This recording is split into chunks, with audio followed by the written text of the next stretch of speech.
No, it's oh sorry. I came in all loud. I muted because I have my phone going. How's it going? Welcome to the Godless Sewing channel, and I lost my voice. It's slowly coming back. So if I sound a bit croakier than usual, it's because I lost my voice. Whoop, wrong button. One day I will figure that out.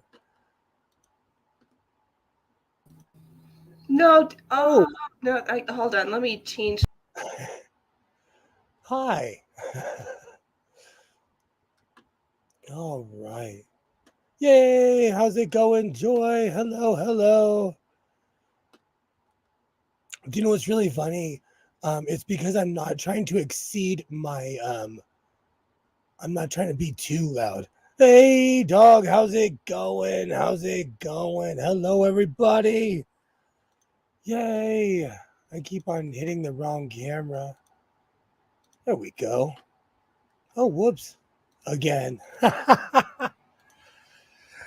How's it going? I hope everyone's doing well. I am Godless Sewing, and my voice is trashed. Hi, Phoenix. How's it going? It's going well. I thought I had a Well, camera, I but I hope you get don't. your But voice back. It comes and right, I felt like I I needed to come drink in and like in case you needed some help. tea, I'm here to but if I talk. drink too much tea, it makes me physically ill. Yeah, sometimes you Oh, can't have all those theobromides. that would help if I had my volume up. Oh, Hi. How's it going? Awesome. I'm going to be making a cape this evening.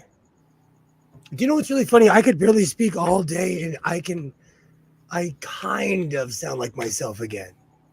no, Well, you kind don't. of. It's the poor man's Batman. Where's the trigger? I'm not wearing hockey pants. Hi, Joy. Hello, hello. Oh, where's the chat? Do you know what it is? It's I'm a consummate loudmouth, and so my voice never heals. Let's be real. Right. True. And I mean, you've been rocking it hardcore, streaming a lot over the past 6 weeks. I'm trying to fight the algorithm. YouTube is after my channel in a lot of ways. I know that's why I need to help get you everybody over to Rumble because it's better for creators of all flavors. But really quickly, this program is for entertainment purposes only, and this content is not intended to malign any religion, race, company, individual, or wigs. All opinions expressed by Godless Sewing and program participants are solely their own personal views and do not reflect the opinions of every single human being on planet Earth. And here at Raspy Airlines, we have exits on both sides, and that's to the left on Izquierda or to the right, derecha. I hope everybody has a great evening flying Godless Sewing Airlines, and I heard the dinner car is open early, even though I ate. So did Loki, Awesome. and he's still like, "You're talking. When's the snacks, lady?" They get used to it after a while. Even now, whenever I go in my backyard, Odin is like, "Hey, Joy, yay!" Um, Odin's like, "All right, cough it up, human." I I'll know you be got the goods. Give me the snackies. no airbags. Only if you buy a car on a certain side of town will you get no airbags. I hope everyone's doing well. I want to remind people that this stream is dedicated to Mark Short and anyone that's suffering from cancer. About a month ago, a friend of ours, Mark Short, said that he was suffering from stage 4 cancer and there was nothing that they could do. And so, we're going to be here for people like Mark and anyone who's suffering from cancer. And I'm going to say that for as long as I can until I disappear and I'm not streaming anymore, because it's people like Mark that remind us what's important instead of all the pretentious things that we get into while streaming.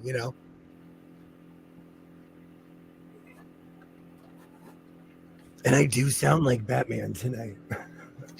Yeah, you sound rough. You sound like you smoked a 2 cartons of cigarettes and drank 640s and was like, hey. Or I sound like that waitress from the '80s. What can I get for you, hun? What can Yes, I get? I sound like Marge from the '80s. Oh, tonight I've already lined my cape, and because my son is now my height almost. I used him to measure my cape, so I'm stoked. You have a live fit model. Because flat-footed, we're almost the same height, and that just means he's going to get taller and taller and taller. Until he stops. He's not going to get tall. It doesn't go on exponentially. Oh, ring, ring, ring. Whoop. Nobody's I gotta take that. home. Nobody's home. All right. I am just set up to play tonight. Some of you have not met my dear friend Brunhild. She is a white rotary hand crank in her original case. And I am obsessed with machine embroidery in all sorts of flavors, such as the embroidery machine I have that we have a love-hate relationship with. Hey Pam. So tonight I was like, I know I can do this if I take the presser foot off, because all these ladies in Asia just they just don't have a presser foot, and they do it with their industrial machines, and I'm slow. My 201 didn't want to do it, but Brunhild is up to the task, and I'm just making samplers and playing right now. Oh, I walked out here without a vest on. Hi, Pam. My voice is trashed. Yeah, I'm going to need an interpreter later.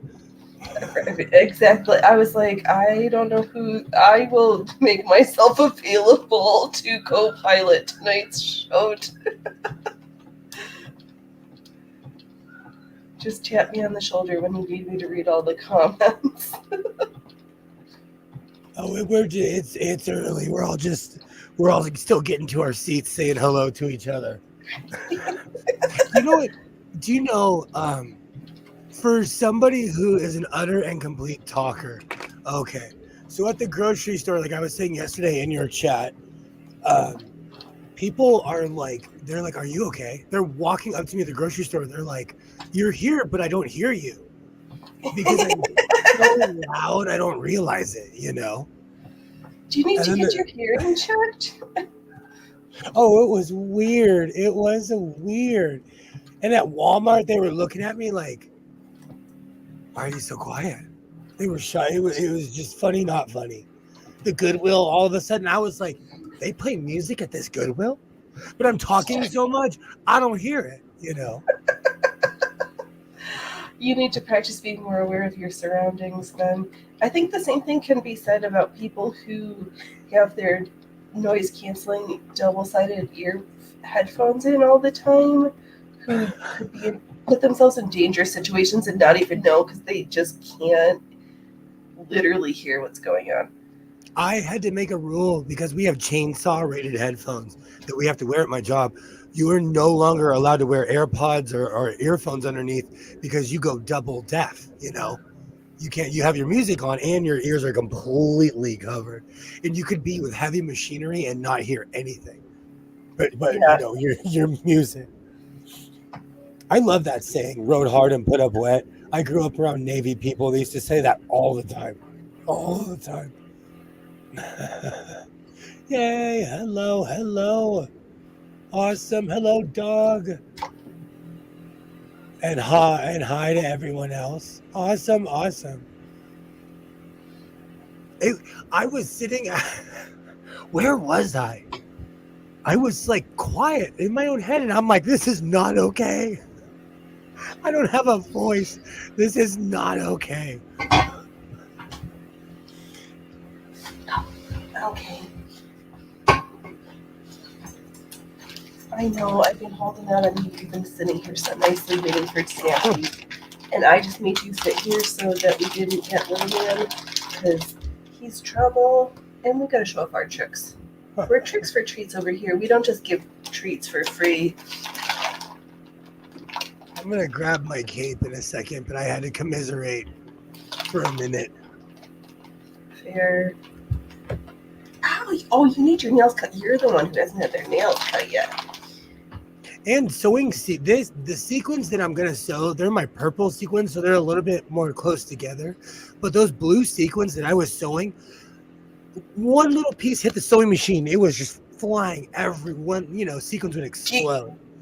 Make sure you wear safety goggles because sometimes sequins and other rhinestones that are pressed into your fabric touch a needle and they break, and it could literally be an eye hazard. So wearing safety goggles while sewing, depending on what you're sewing, might not be the worst idea ever. That's good to know because I'll put my glasses on because I can't see anymore anyways.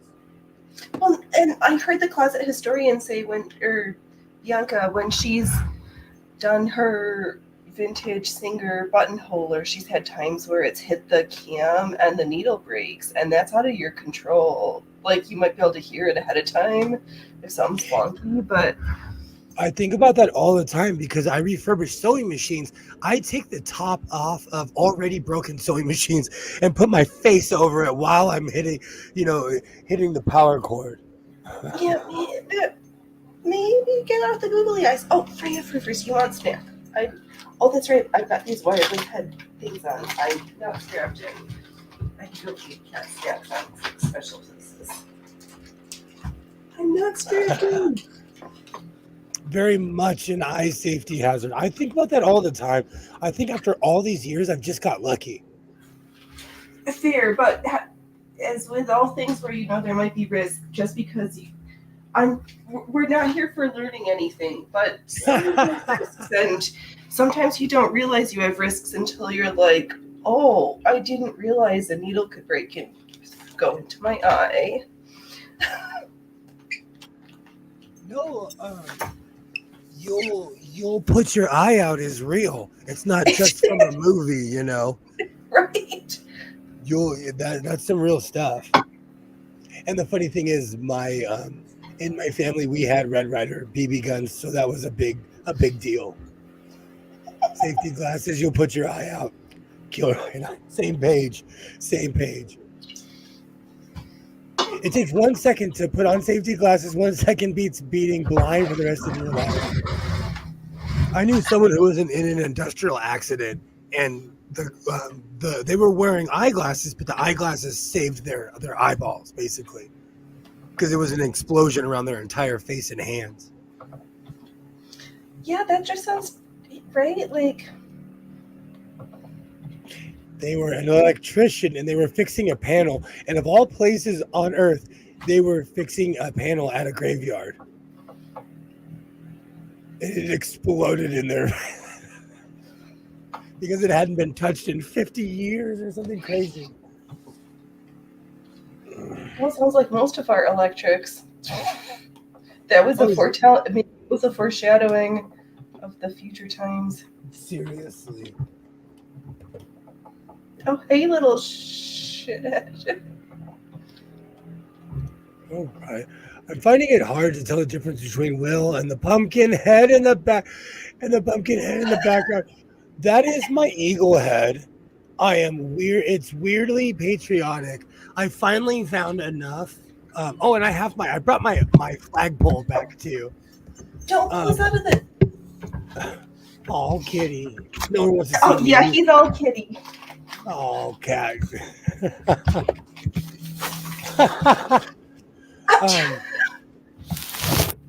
And I have finally, I brought the flag back, the Eagles back, and I finally have enough cardboard because I ordered a new cowboy hat.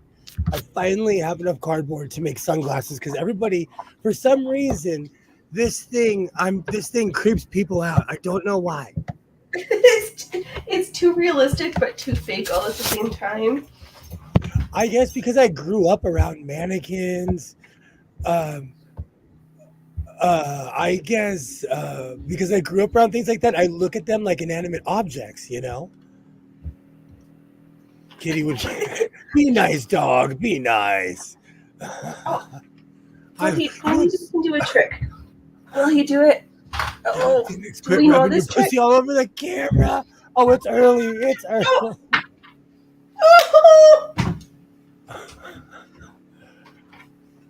Oh, Sunglasses are not gonna help. no, sunglasses aren't going to help that. Thank you, Waternay. Thank you. I took a vow of silence, but it only lasted like an hour and a half. Cats are my mortal enemy. Oh, that's true. You are DOG. Yeah, this guy's just a little shithead. So if anybody, if anything from Alibaba seems a little bit off, yesterday Alibaba's keyboard was in French. Parlez-vous français? Je suis ananas. We're going to find out real quick all the people who didn't pay attention in class. We're going to find out real quick. I failed that class, so I'll be the first one to go to tell put godless in a monastery where you can't talk. Buddhist temple, 30-day retreat.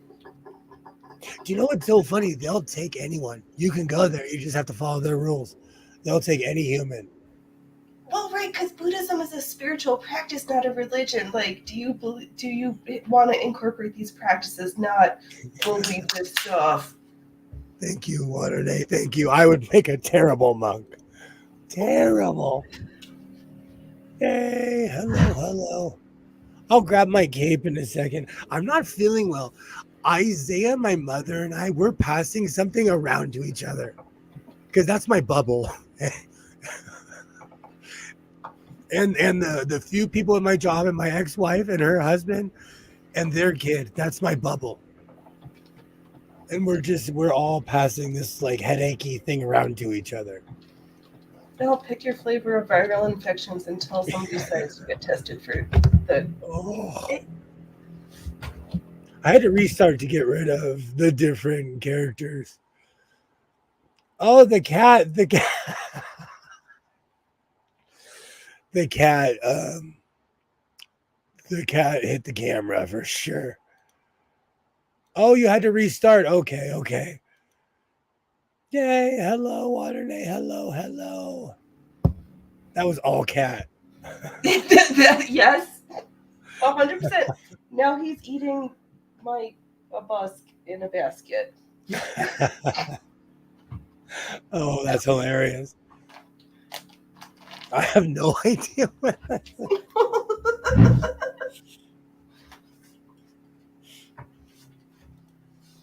You calling me Australian? No, I believe you exist. You know where Salamanca is. Okay, so you know what's so funny? There's a comedian who said this, but it's true. In America, there's a liquor store on every corner, and in the UK, there's a bookstore on every corner. And Dog is proving that right now. Because Dog is in the UK typing out French, and the Americans are like,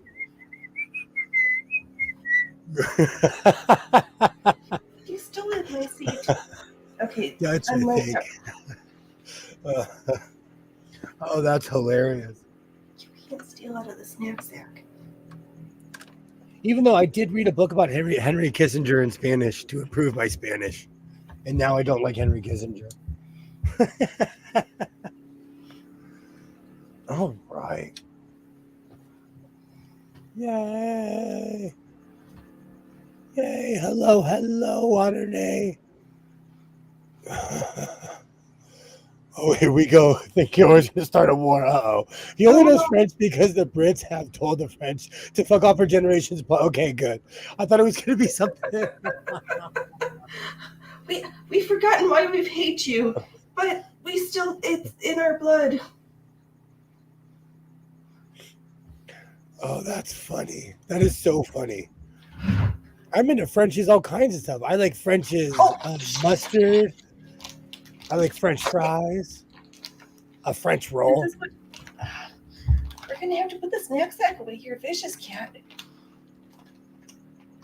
By the way, I haven't said this. I love your snack sack.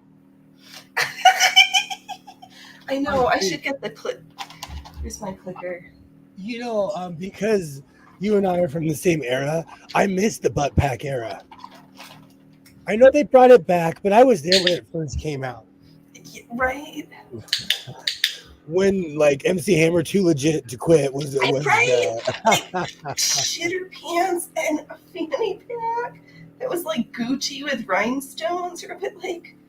Oh, I remember all that slap bracelets. Yes. I still have one in here. I still have one. Somebody I knew had an '80s party, and I took home a doggy bag. I took home a bag like a little kid. I was like, I want one of these. I want this. I don't have any hair, but I'm taking a scrunchie. What do you mean? Oh, I've got a scrunchie. Oh, that's funny. All right, I have to move my coffee in order to start sewing. I've been doing a lot of cleaning. I've been unearthing everything I've been making, and I might redo my floppy hat because it's more of a flapper than floppy. Yeah, or you need some like boning something to give it some strength. Well, when I made this, I had no idea what I was. I had I gave it the college try, but now that I have an idea what I'm doing, You need the giant the daisy pin to hold the front of it up, and then you're all good. I love the blossom. Appropriately. I love the blossom hat. I love the blossom hat. They had super cheap wine. Look, I can speak French too. Grey Poupon, Dijon mustard, Bugatti. Okay, is it macaroons? Macrons. No. French mustard is a weak comparison to real mustard. I knew that would start a fight. If I stood up and showed you what I look like, you would see that I do not turn down any kind of food. Dude, I don't care what country it's from. I do not turn it down. We're food positive around here. Oh, definitely. Are you kidding me? I think if we ate each other's food around the world, it would bring each other together. Like when I went to the South, there's the obvious division, okay, but everybody eats the same food in the South. Everybody's greens, biscuits, white gravy with sausage. Didn't matter what side of town you were on, everybody was eating the same in the South. There's all that division, but they all love fried chicken. They can't put down the cornbread. Some of the best cornbread I've ever had was in Louisiana. Like my grandfather used to say, if you really like it, don't go in the kitchen and ask what it's made out of. Yeah, sometimes you don't want to know how the sausage is made. I could use a Paddington pin. Do you know what's really funny, Alibaba? I love the Paddington the bear look. I love that, like, fresh off the plane. The trench coat with the big floppy hat. That is my look. Yes. I take delivery of my new car tomorrow. Sadly, it's French make. Oh, dog. I'm going to have no voice tomorrow, but this is worth it. This is worth it. Let me know when you need to read chats. I don't need to just be looking down at my sewing machine. Yeah, This is the most I've pushed my voice all day, so I know I will not be able to talk tomorrow. I love Paddington Bear when I was younger. Yep. Me too. Cornbread is amazing. Do you know what's really funny, Pam? Right now in my kitchen, there is a pan of half-eaten cornbread. That's how you know it's a godless sewing house when there's cornbread in the kitchen. It's my weird habit I've adopted from the pandemic. Oh, I cannot pronounce your car. Dog, you got a Citron? Oh, that's hilarious. I'm going to set up my table in a second and grab my cape. I finally decided to do something with all the sequins that I have around here.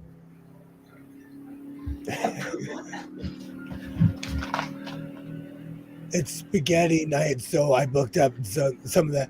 So, go ahead. Peugeot. All right, we've got Peugeot happening. I love garlic bread. Do you know what's really funny? My local Walmart doesn't have the long bread anymore. It has those bread knots. And I don't buy those things because they're prepackaged. Peugeot. Peugeot. Joe, Peugeot. Peugeot. Peugeot is enunciated like yup. 2008. Oh, okay, awesome. So, in your country, are they going to have a mandate for all electrical vehicles, like in where I live, in my country of California? Right in California, Stephen. Ours still has long bread. When I say my local, I live within I always say 4 or 5 minutes driving distance. There's 4 Walmarts in my town. It's crazy. It is crazy how Walmart has taken over. But the one right by my house isn't stocked like the other ones.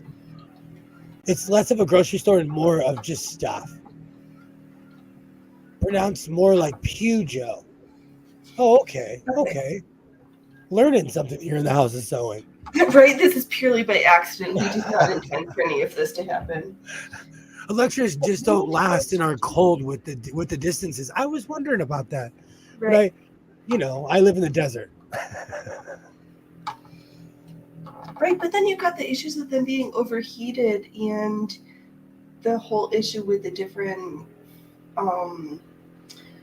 fire department fire suppressants, because in some places they're trying to say you have to do all these environmental studies of the fire retardants that they're using in forest fires while finding the company. There's this whole hoopla and they're like, oh, we're going to sue you for using this dangerous chemical. Well, we need fire suppressants sometimes because I'm glad you said that because I'm thinking about getting an electric motorcycle. I know it's against everything I've ever said, ever.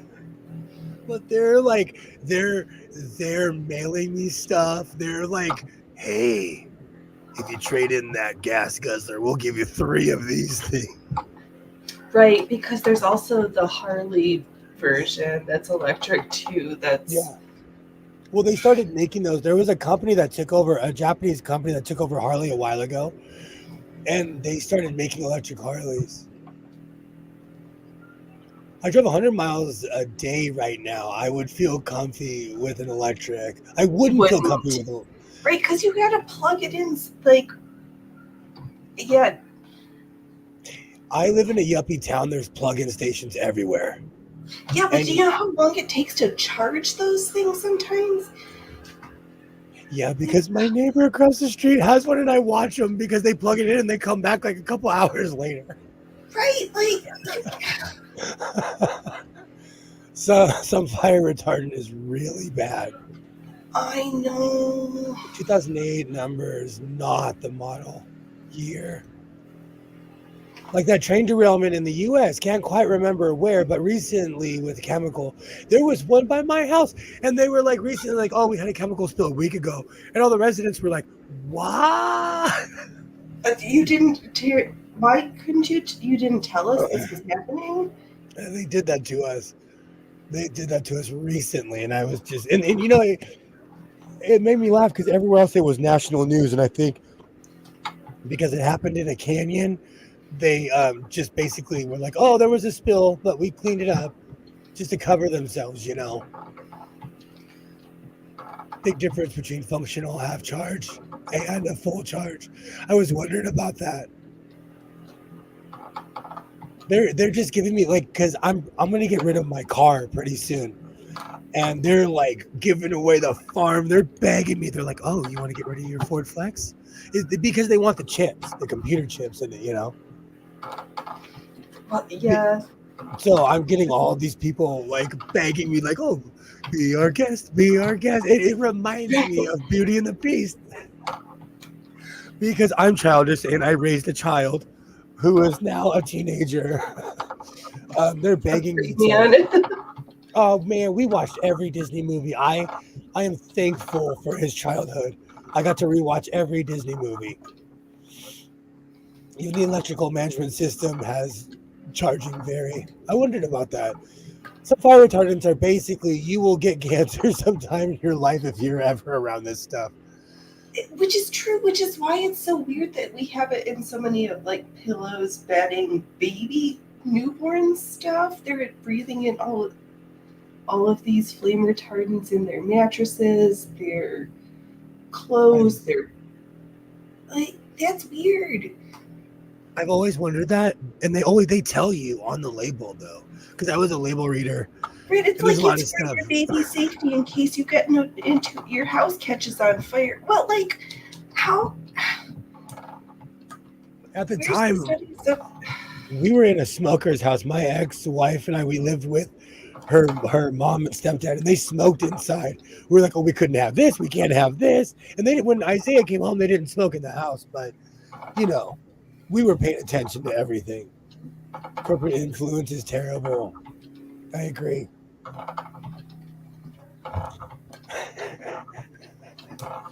Why don't you come and break it down to us plebs, polished and assembled? I'm gonna start my cape in a minute. You know, you know what's so funny? Our voices, we control our voices and we don't even realize it. Because if I was to talk like this, I could easily just start talking, but I sound like a crazy person. But this is what my voice really sounds like. It sounds like you need a rest from talking for like 2 or 3 days. I'm just giving you a hard time, Waternay. I was raised Catholic, so my only superpower is guilt. I was raised Roman Catholic, so I build roads and guilt people. No, you are not part of the Polish steam engine.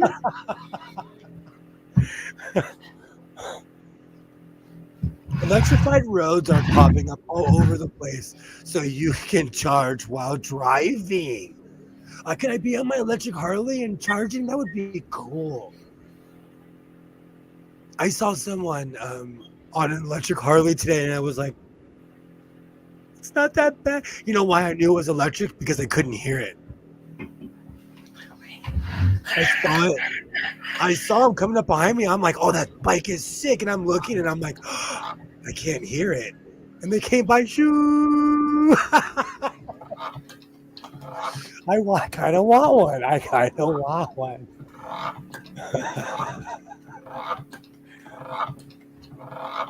But in like the Harley world, people laugh at electric bikes. But pretty soon, we're going to be walking around with gas cans pretty soon, in like 10, 15 years, you know? It's going to be sad. Well, yeah, because didn't Los Angeles County have this thing where what is this new thing? There's no new they're not building any more new gas stations after some point in time. And I could be wrong when I say this, and please tell me I'm wrong. But is it going to be illegal to smoke cigarettes in the UK? Like they're basically not going to sell it to people after a certain age. I might have misheard. I listened to James O'Brien, but I fall asleep to James O'Brien. And so I might have misheard.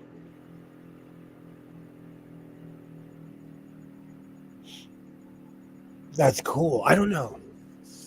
Pam, if you're out there, my neighbor has not put their house on the market yet, but I am seriously looking. My next door neighbor is selling their house. And they're not like, it's a fix me up, so it won't be $1 million.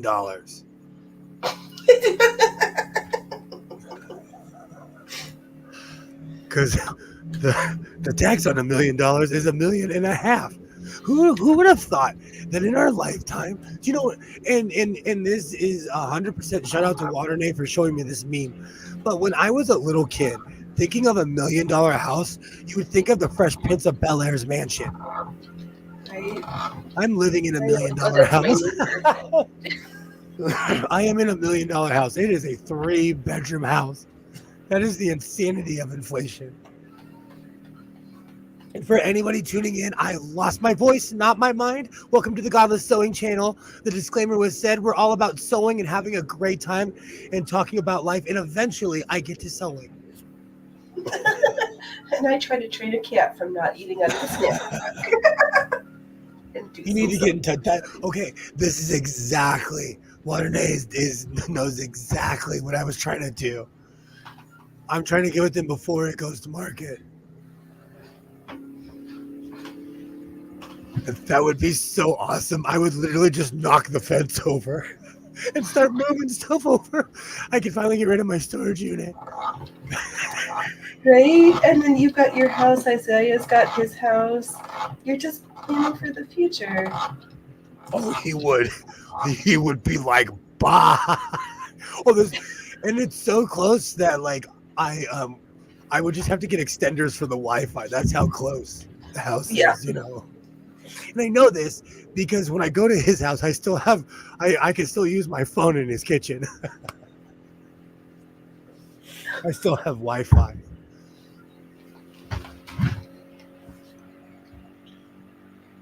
Consent age to buy cigarettes, folks, is fags in the UK is still 18. I heard I might have fallen asleep to something. I watched James O'Brien. I have the LBC app, and I listen to it when I try to fall asleep because, you know, your guys' morning is at 11 o'clock in the morning on the West Coast. It's 7 o'clock. I'm sorry, 11 o'clock at night on the West Coast. It's 7 o'clock in the morning in the UK. So you get all the news and all the early riser stuff.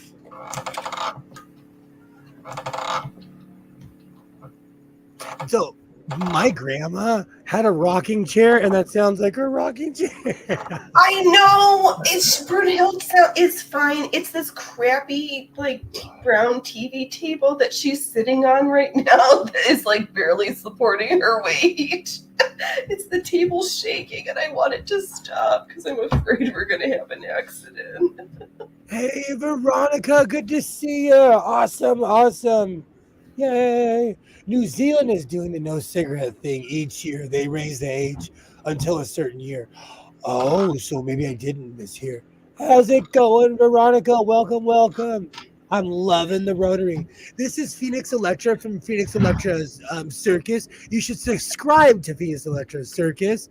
Every Sunday I try to be there, but I didn't have a voice last Sunday, but I will be there next Sunday with bells on. We make random over-the-top costumes. Oh, can I show my... It's so close to done! I love James O'Brien. I absolutely love James O'Brien. Yay! Those are awesome. Put the buttons onto the poofiest pants of... I don't... Oh my god. Those are poof-tastic. Yay, there's... handphone sequins, and E6000 is no joke. I've got a new bag of rhinestones, but I don't know when I can rhinestone because you need to be way outside because open windows is not enough ventilation for the E6000s. Hello, Veronica. Hello. Awesome. So many ruffles. And Veronica rides a scooter, so she's a biker just like me. So be nice to Veronica. How's it going, Skids Crasher? I know, Allie. How many ruffles did you watch me sew to work on that project? That I would. It's been in the works since July, and I don't know when I started planning it. How's it going, Skids? How's it going? And yes, this is my voice, and I'm not wearing hockey pads. I'm not quite there yet. I'm almost there. Hey, Commander. Yay, it's Wednesday. I'm in my purple phase. I didn't realize that, and I still have to trim the insides of this, but I'm working on my my purple cape. When I had my purple cape in my living room, I'm like, man, I've purchased a lot of purple lately. But it looks good. Like when I put my furry multicolored coat on with my skin complexion, it looks awesome. I love that thing. Who knew bright colors look great on someone like me? I was never a bright color person. I always wore black or blue. Yay! Hello, Commander. Yeah, how's it going, Skids? There's no sound. Can you hear me now? Oh. I can hear you now. Batman. I'm Batman. Yay, how's it going, Commander? I tried responding on my computer, but for some reason, random words kept inserting itself, but on my phone now. Okay, this goes back to my conspiracy theory when I said in the chat yesterday, there's something going on with the internet. It's been wonky in general all around. I know, and I'm like, is it because I'm trying new things, OBS, and but like, my stuff barely works. India knew. What does India know now? Tribute to Prince.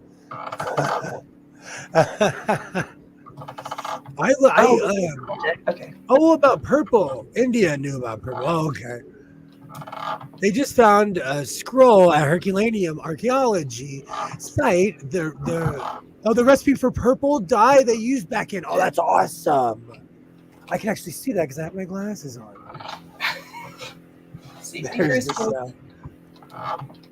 Like I say, the NFL ruins everything they do. Get off my stream. I knew somebody who I had an experience with someone who played in the NFL. That is very true.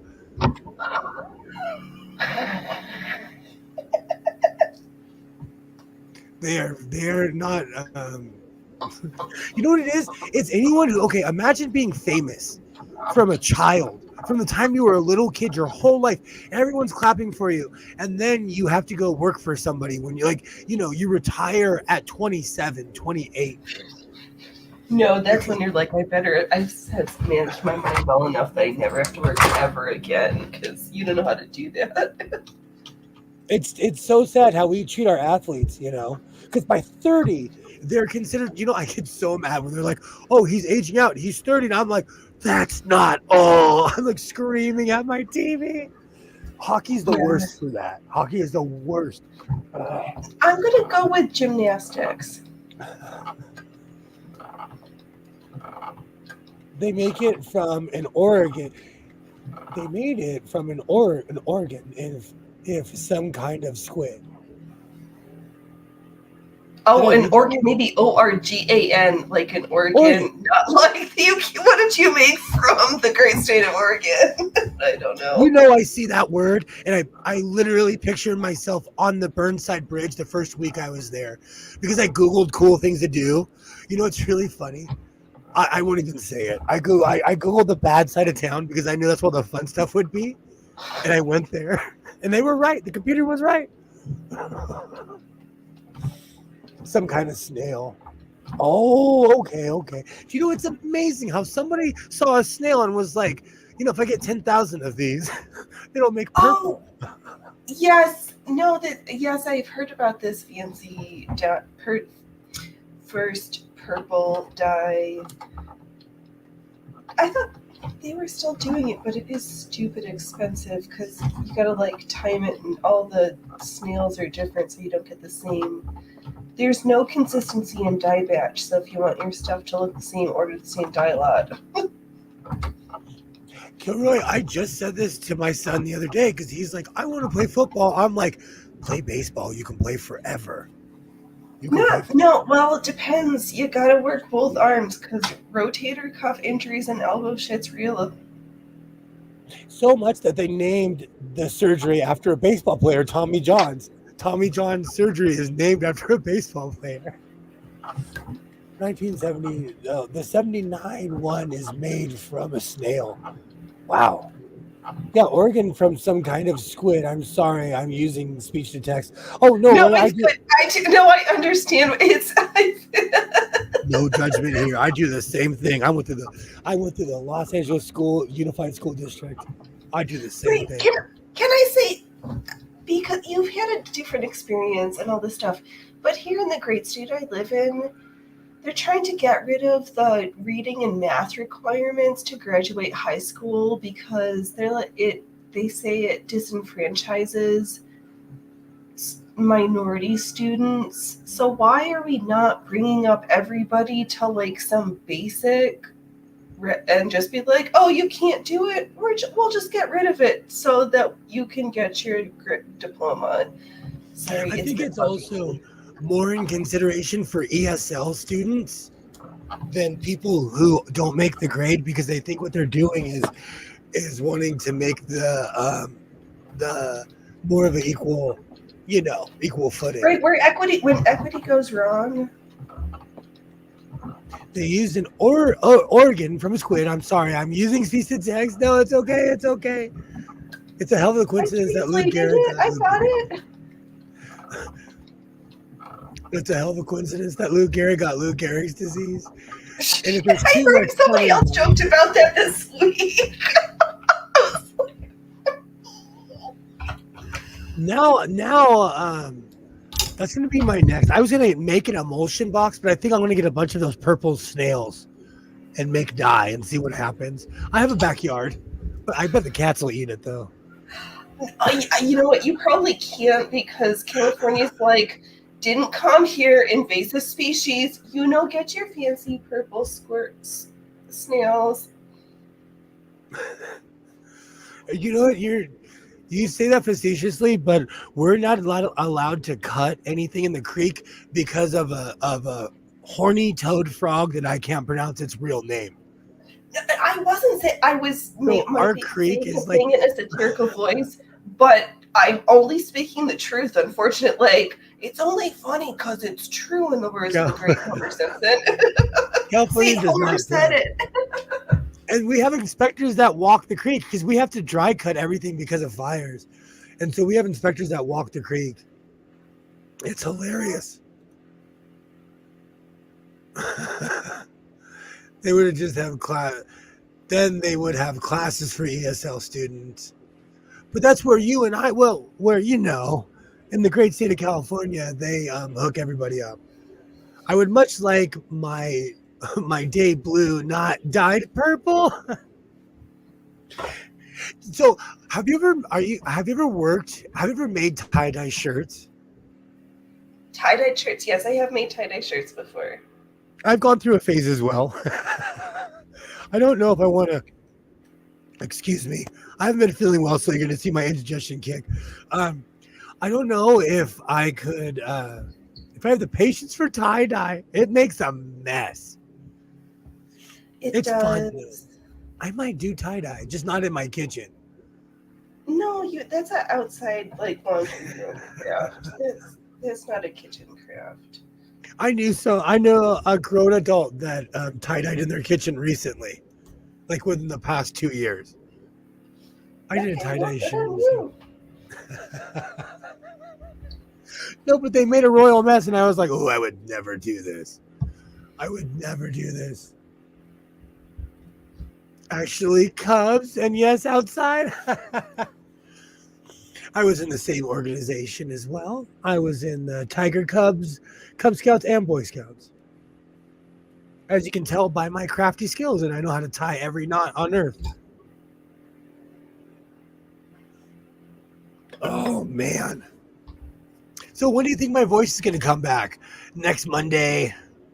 I'm going to go with that. I might consider excluding all non-essential speaking engagements for a while, but we don't give advice here. This is pretty much like, besides talking to my son, this is pretty much the only time I've talked all day. Yeah, it sounds like you need a little bit more than this. The funny thing is, earlier I really couldn't even get this far though. Like my voice was gone. Push it then. And yesterday I couldn't even squeak. It was funny because I was trying to. And I literally could not even squeak.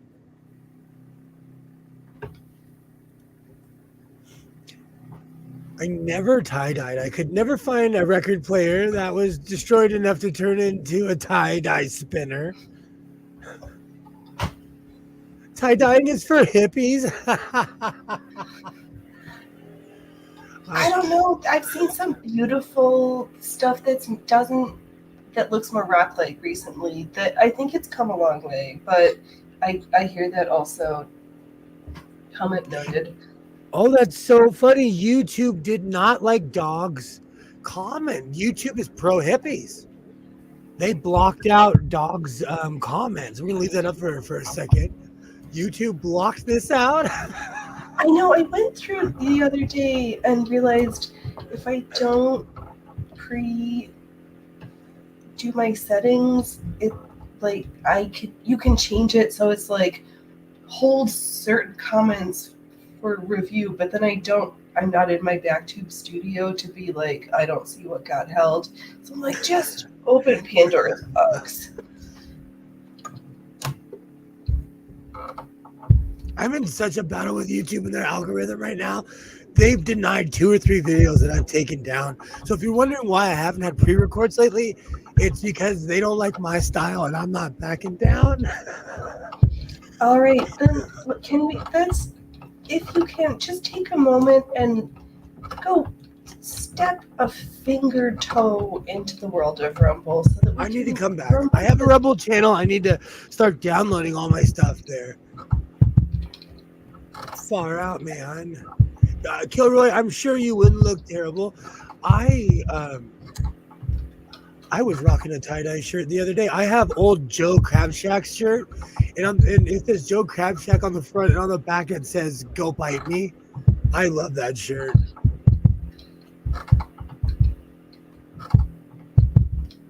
And then what is the other one? I have another one that says "Don't be crabby" or something in that realm. Google has no sense of humor. My mom and dad did tie-dye clothes for us as kids when we were way younger. I miss that. I miss that era. And because I know how old you are, I was probably getting tie-dye shirts around the same time. Yay, welcome back, Joy. Welcome back. No, in Girl Scouts, we went out and did our own ice dyeing and Kool-Aid dyeing of t-shirts. Google needs to have a few drinks to relax. You're telling me, kid. So I have a question for you. And I was thinking about this. Have you ever purchased a pair of Nikes? Not in the last 20 years. Maybe Okay. when I was a little kid and somebody else was buying me shoes, it's possible I could have had Nikes, but highly doubtable. So I'm going to go with most likely no. Same. But I'll buy them secondhand. I wouldn't go in the store. I wouldn't go to Foot Locker and be like, hey, can I get that new guy's shoes? Yeah. But I bought a pair of shoes today at the thrift store. Then my weird new thing I've been wearing these. I bought these 2 weeks ago. Yep. They're bringing me back to the 90s, and they're so comfy. They're brand new. And then I bought a pair of Nikes today, and it made me laugh. But Nikes are for people with extremely narrow feet, and I have a wide foot, so I'm going to have to stretch them out. I think that's what my shirt says. It says I got crabs at Joe's Crab Shack or something in that, innuendo realm. Yep. I have never had Nike. I was trying to think if I've purchased adult Nike in my adult life. Because not even my son has had Jordans or anything. Anybody know any hippie jokes? How did the yes, I do.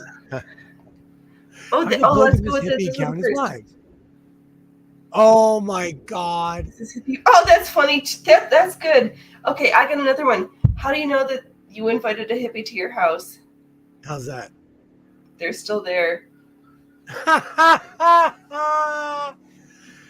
That's a very close joke to something about another group of people I know.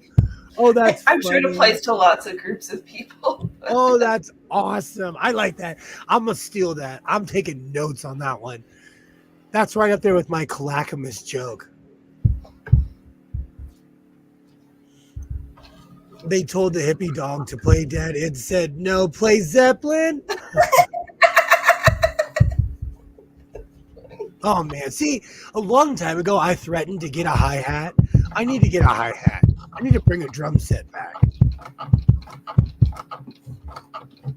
What do you get when you cross a hippie with a ninja? Peace and quiet. That's deep, man. I'm writing these down. I am writing these down.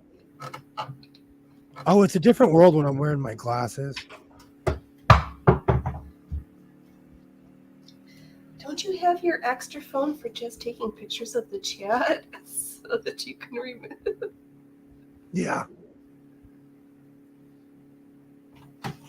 But StreamYard's like, I'm like looking on my computer, and StreamYard's is a step slow compared to YouTube. It's literally a good 3 or 4 seconds behind. So I'll see a comment and then it'll take a minute to get to StreamYard's. 3 or 4 seconds is good because mine, and it's usually like 10 or 15. What do you call Mexican hippies who love to play cards? Los vegans. Oh my God. Hold on. Let's see if it still does that thing. Nope. Oh, it just did it! No, I see the thumbs up. That's so creepy. Are you on your phone? I heard that they were... It popped up one day, and literally the first time it happened, it made my heart drop. And it's whenever I'm holding a J, it'll do balloons because I'm doing this. Let's see if it does it.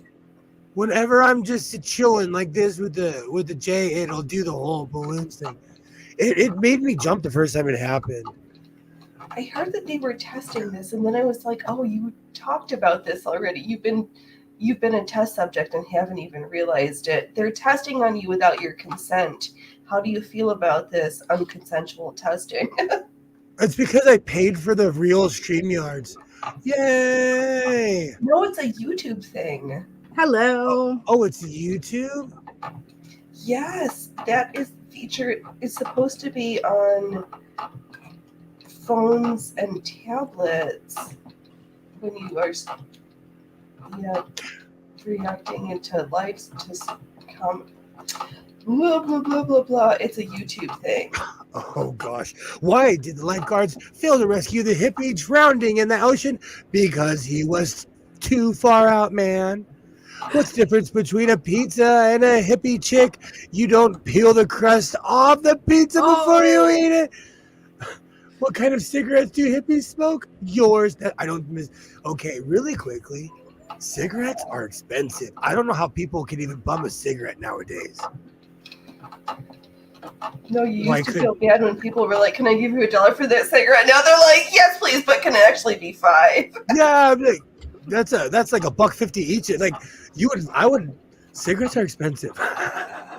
I'm so glad I don't smoke cigarettes. How are you this evening? I'm all right. I'm all right. Moved furniture yesterday, so I'm good. I set up an ironing station in the library where I do my sewing. Awesome. I need to do that in here. I was thinking about getting a mini ironing board, but that would encourage me to do things properly. All the more reason to get one. I mean, I'm all for some pirate sewing, but you got to press your seams. You do. It depends on the seam. It depends. I do when no one's looking. I do all the proper things when I get off the stream. I usually press in the closet. I go back and I'm like, okay, let me. I'm like ironing and measuring, cutting properly. Butterfly jumps every time I turn a corner. That is pirate blowing. That's because I started at a very young age. My signal's fading.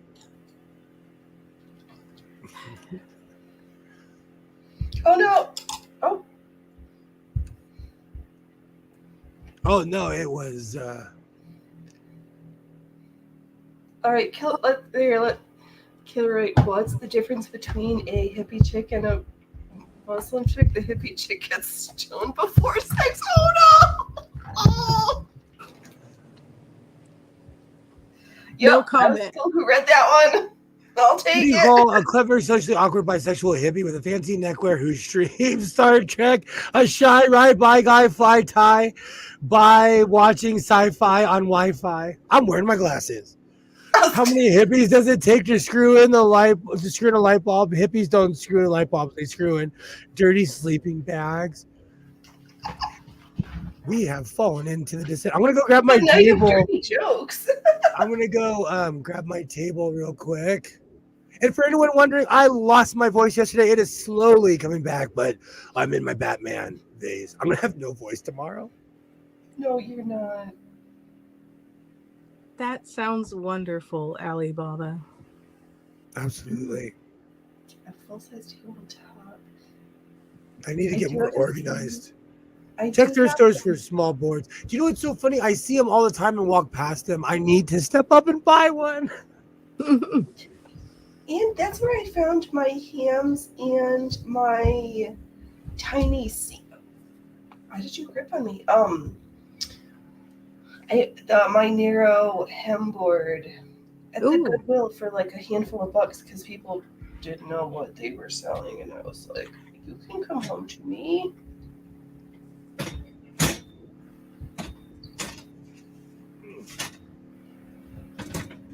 What's the difference between a hockey player and a hippie chick? The hockey player takes a shower after 3 degrees. Oh god! He's a closet presser.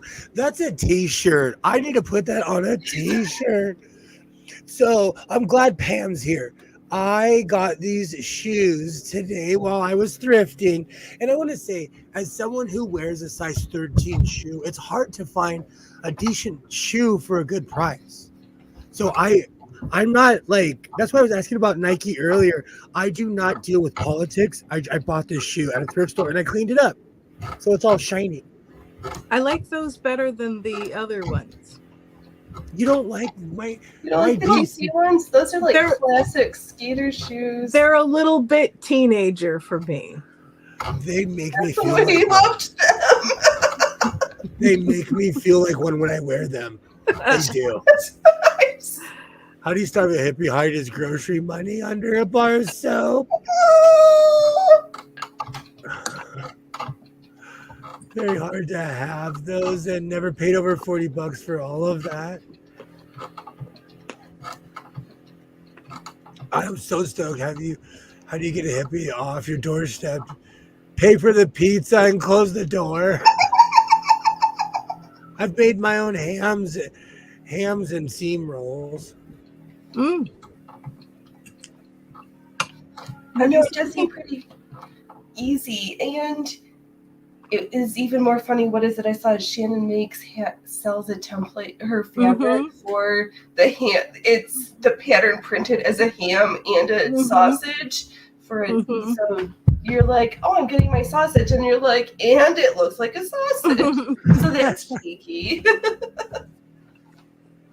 I saw an ad on Instagram for cloths. I think it was Instagram for cloths for wiping your glasses, but they're printed to look like an old sock or a sheet of sandpaper. Oh, that's funny.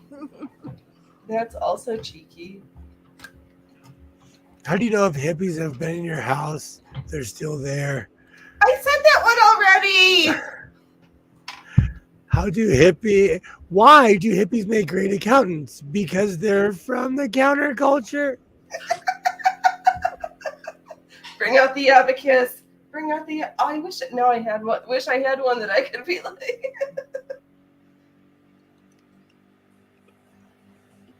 Ooh, I like right, the coffee cup. Thank you. My dishwasher's full. This is actually the old 99-cent store. This was meant for cereal. They use it as hey, if it has a handle on it, I call it a coffee cup. I love this thing. This is my backup to because this is only 30 ounces. My other one's 40 ounces. Good gracious. I got my new 30-ouncer too. Oh, I love it. Wow. That's awesome. It's glass, so it kind of scares me. I kind of want to like put masking tape, like my great aunties did, on their glass Oh, I coffee love it. jars where they had all their coins, because I'm afraid of cracking the glass. But it's silicone with a tea infuser and a glass straw and Nice. silicone handle for my drinking pleasure. I'm Nice. obsessed with cups like that. It might be a suit. You know, the 99-cent store, for a while, they would just put handles on giant bowls. And I'm still, to this day, I'm mad at myself because I walked in there one day and there was this cup that was so big it was the size of my face. And I was like, no, I can't do it. And I didn't buy it. I'm still mad at myself. Was it a cup or was it like a mixing bowl? Because I have a mixing bowl with a pour spout and a handle. And It didn't have a pour spout. like It didn't have a this pour big. spout. Was It looked long like a and coffee. slender like a pitcher? No, No, they were it's going. wide. They were. Well, they sold this as a coffee cup, even though it's a cereal bowl. This thing is literally like, this thing's huge. And they just kept on getting bigger and bigger. And I'm so mad. I wish I could find whoever, and I know it all comes from China, but like, can we bring the big cups back? I like the oversized. James O'Brien on LBC in the good old UK. He has this ginormous cup. He had to special order it because they had to put the LBC logo on it. It's the size of his head. Every time he picks it up, I'm like, I want that mug so bad. When it goes up on their shop, I'm buying it.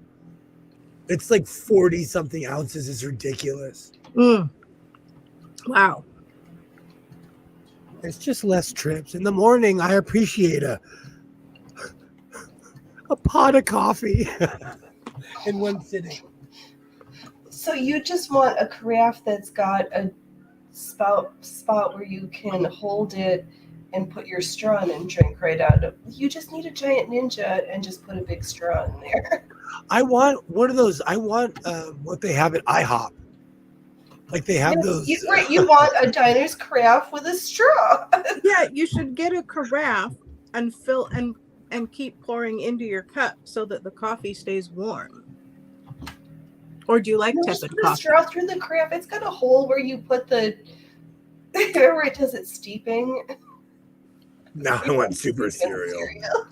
I've been No, super it's crazy cereal, this whole it's stream. soup, not soup. Is it? But is cereal a soup?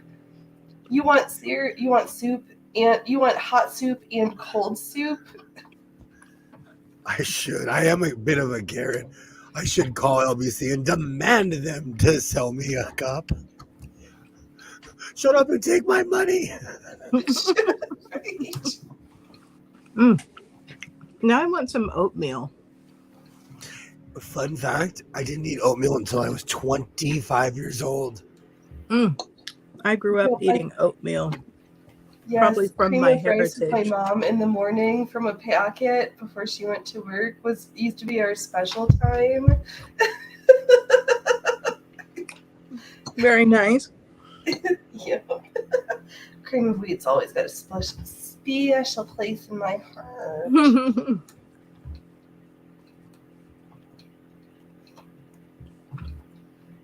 Wow, this is super fiddly, but machine embroidery on Brunhild way easier than Bodigo. Hey, hands! I thought I like broke my machine. Well, between my stream shit in the bed, and then I was like, but this is my sewing time, so I need to sew more. So I kept sewing by myself, and then my machine pooped out, and then I pulled out literally. Oh, now you're distracting us with the shiny fabric while I talk about how I pulled the lint out of my bobbin race out of my sewing machine because it was like, we hate you. We're not gonna move. Like, I was like, I promise this the is needle bar's locked, the bobbin's locked, and I was like, oh right, the screw at the end wasn't tight, so I probably could have just screwed it and like. All right. I have a lot of Make new it more tight, subscribers. and it would have been good, but I cleaned out lint that was like hard. Yeah, I have a that's lot it. of new subscribers, so I have to remind them that this is a sewing channel. So I had to go get my. They're like, This fabric. I don't know about this guy. I promise. I swear. I swear. Right, this isn't my show. We don't always I just like to dirty. talk too. I'd like to talk even more when my voice is gone. Even We more. always have a food section, though. We went from food to the gutter. To hippie jokes. The Vietnam era guys would love you guys. I love porridge. My mother and grandmother would make me porridge for breakfast every morning when I was growing up. Okay, I can't be lazy. All right, let me get some black thread because I have a black thread in the bobbin.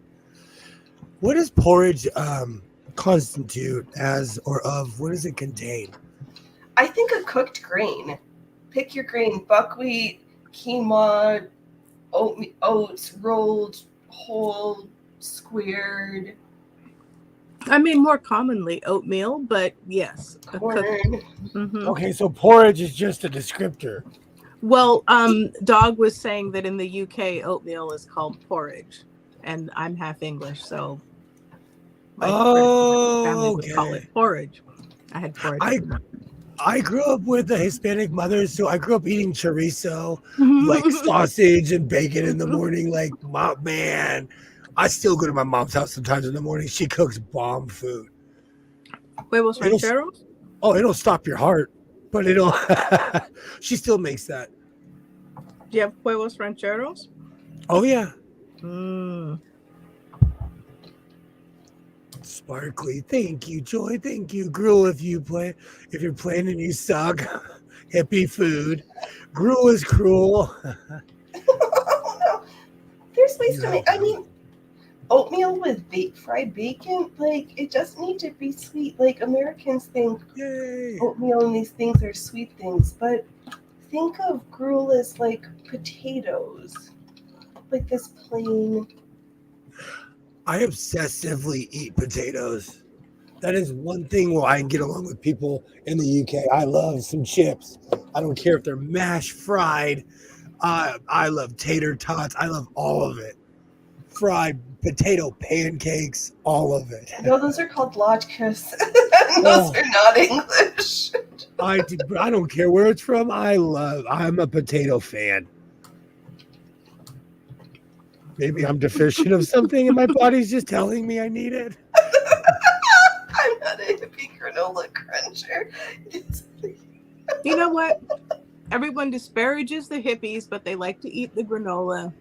You know, we need to have some words about this. Man, you have to be. Yeah. So recently, Isaiah bought a thing of granola at the store because he's a health freak.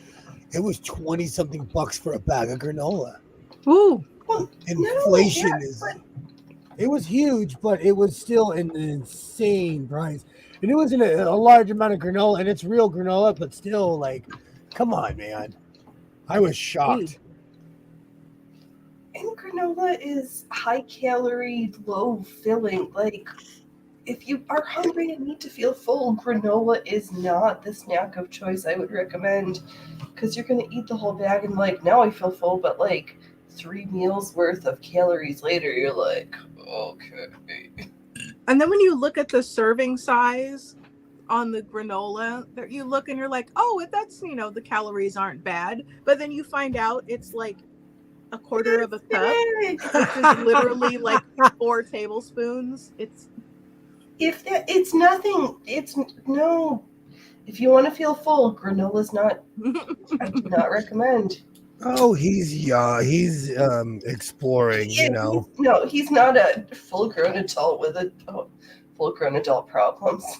He's a growing boy. Yeah, he needs he's the calories. And he wants to, and he's trying to be healthy, and I don't blame him because he grew up around me. Like, and it's funny, like when you have smoker parents, you either smoke or you don't. And he's not an unhealthy person. I'm so proud of him. He uses my unhealthy self as an example. I'm so proud of him. He's like, I'm not going to be like my dad in this aspect. It's also not 1775. Nobody should be having porridge anymore. Thank you. Screw granola. Yuck. What do you like, Kilroy? Porridge is super Kilroy, fun. how's your bread going in your bread maker? Kilroy likes homemade bread.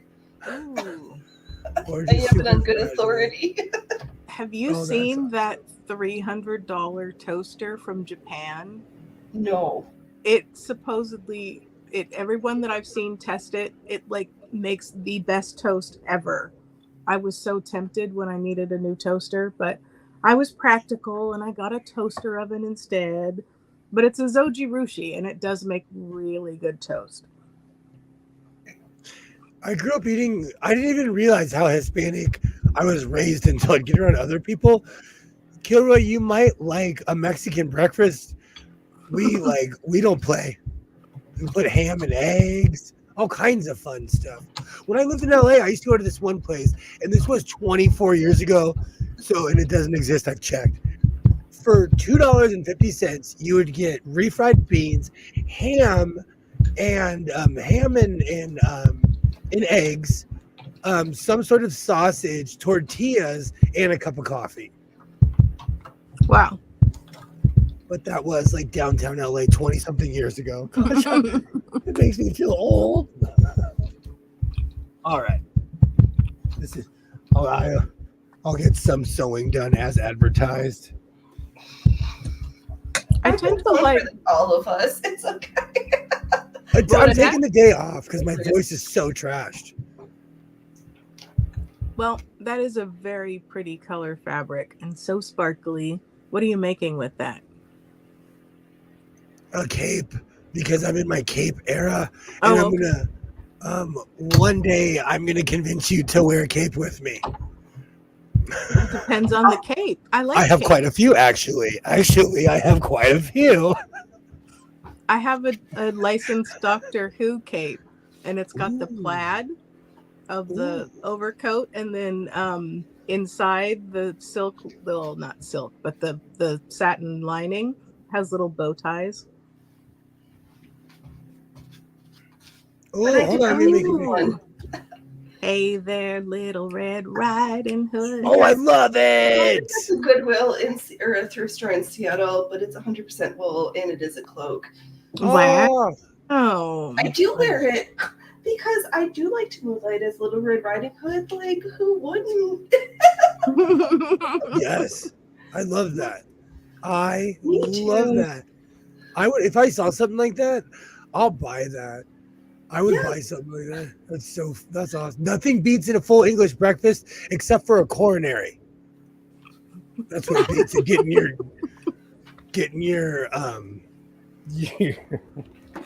As an American, I can't talk too much trash because we eat bacon like it's going out of style. Oh, Hillary, you hate eggs, but refried beans, ham, sausage, tortillas, and coffee is a wicked awesome. Yes, it is. Hand tweeted. It's so good. No, I'm not accepted into that clan. I don't know. No. I always say that I'm bad in cults because they like asking questions. I'm just a little Red Riding Hood, but I'm going to mute myself for a hot second here, but I can listen. All right, Waterman, it's up to you to hold down the talking. Okay. Well, I came prepared because your pouch reminded me that I brought my pouch for show and tell. This is my suede tool belt pouch. I like that it's purple.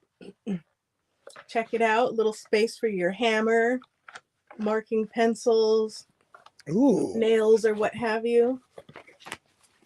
Hey, Commander. I like that a lot. Me too.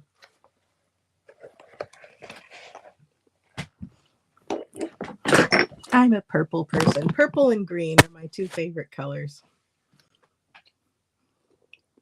One of the trouble though with go ahead. One of the problems with trying to buy tools is, they all come in like either blue or that eye-watering safety lime color. And if you try and get something alternative, then it's like, ooh, we're going to make lady tools and make them pink. And I'm not really much of a pink person. So it's a struggle. first world tool problems, but you know. You have not seen a purple hammer. I have some vintage tools that need restoring, and I was thinking that I might just go crazy. And when the parts that are painted, I thought I might paint them in a nice eggplant color or something. We have a pink set of tools for anyone who ever forgets their tools. First it was supposed to shame people, but then after a while, as the years went on, they were like, I want to use the pink hammer. I like the pink measuring tape. Christianity is a cult. Anywhere you can congregate regularly and perform rituals, chant and sing to an effigy is a cult. Plus, pink hammer and that purple bag would look history. They sell pink tools. Man, you can get a whole pink set. You can get pink anything. Pink's never really been my color. Although I do really like pink adjacent. Like, well, this is kind of a pink. It's like a raspberry. Or like I really like mauve or dusty rose. So I recently purchased that pink rattlesnake material, and I was like, you know what? I like this kind of. I do like hot pink better than like baby pink or 5-year-old pink. And I'm not. What are you talking about my color for? Last night, when I say 5-year-old pink, if there's a color that they always try to make little girl toys out of, that's this like. There is. It's this flannel that I have for this petticoat. It's fine. last night, I'm okay. It is, and I get it. And But first looking choice, no. But yeah, it's like I'm a little baby. But looking at it in this light, that color is amazing with your skin. So, you know. It's just pulling out all my red tones and not my dead blue tones. Ooh, pink shirt with a blood red suit. Yes, please. I could do that, but I'm still mad at myself. There was a red suit that needed a little bit of love at the thrift store, and I'm still mad at myself because I didn't buy it. Why didn't you buy it? The jacket was a little too goofy, and I'm the real life goofy, like the Goofy movie Goofy. And it was too goofy even for me. And it's also good if you're going to get something and like think you're going to alter it, but know deep down you are never really going to do it, then just don't buy it. It's okay. You don't need to rescue everything.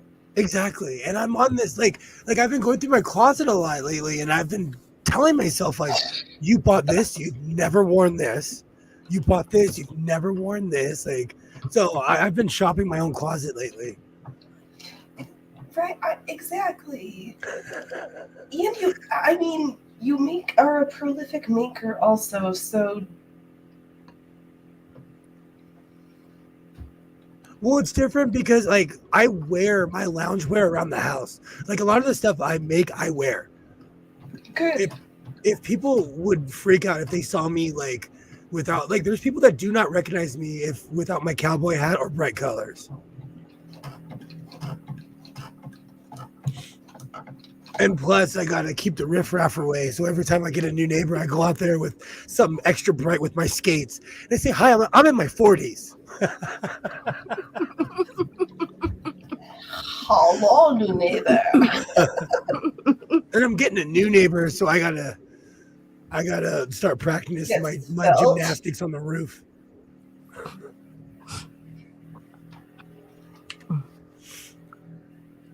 I'm so rusty with my gymnastics. And I have move it or lose it. Use it or lose it. Mm-hmm. I can see it now. I tried to do a back handspring and hit my head, break my neck. I've never been able to do one, but I've always wanted to. But I've got other tricks that I know I can do Mm-hmm. that I've not been practicing them, and it's shaming me. So I'm kind of I've been making like big fancy performance costumes, but I haven't made some basic training, simple things that are comfortable. And I really like this, this Sparrow refashioned princess cut top that I made out of my 1990s prom, 80s prom dress. Okay. So the fit's pretty good. So I probably should have. No, that was a mock-up. So I didn't hate it so much, and I've got random scraps of skirts I've cut up and random stretchy stuff. And I'm like, I need some practice outfits. Just training clothes that I like and feel comfortable in, because I don't like feeling like a huge blob. And it's okay. Maybe this might honestly could just be a me problem and my lived experiences of weird folks who Depression era World War II family members and their body dysmorphia, body shaming, like you're too fat, you're too skinny, like you don't know what the right litmus test is, and you're none of it. You're always on the wrong side of whatever this arbitrary line is. But having that and stuff, and then going into places and like I realize I'm not huge, but I don't feel I'm not comfortable in my skin where I'm at, and it's not the right size. But then, how do people? I don't know. I don't like being the skinniest person in a room when I'm unhealthy, and I know I'm not healthy. That's the moral of that story. That was long-winded and random. Sorry for the rant from the circus, where body image runs rampant and you're never good enough. My mom is very, very tiny, like very, very tiny, like extra small, petite, tiny. Yeah, like a little bird. Thank you so much for stopping by, dog. It was great to see you. You're always welcome here in the House of Sewing. Good to see you, dog. But I mean, like, the bodies are weird, you know, because she's like got sort of a pretty like broad skeleton for someone of her size, you know. Yep. But my mom has always like struggled with her weight, and she stays tiny through like Herculean efforts, and so sometimes she can be a little body shamey or like the food police, and it's like, ooh, I don't need the food police, thank you very much.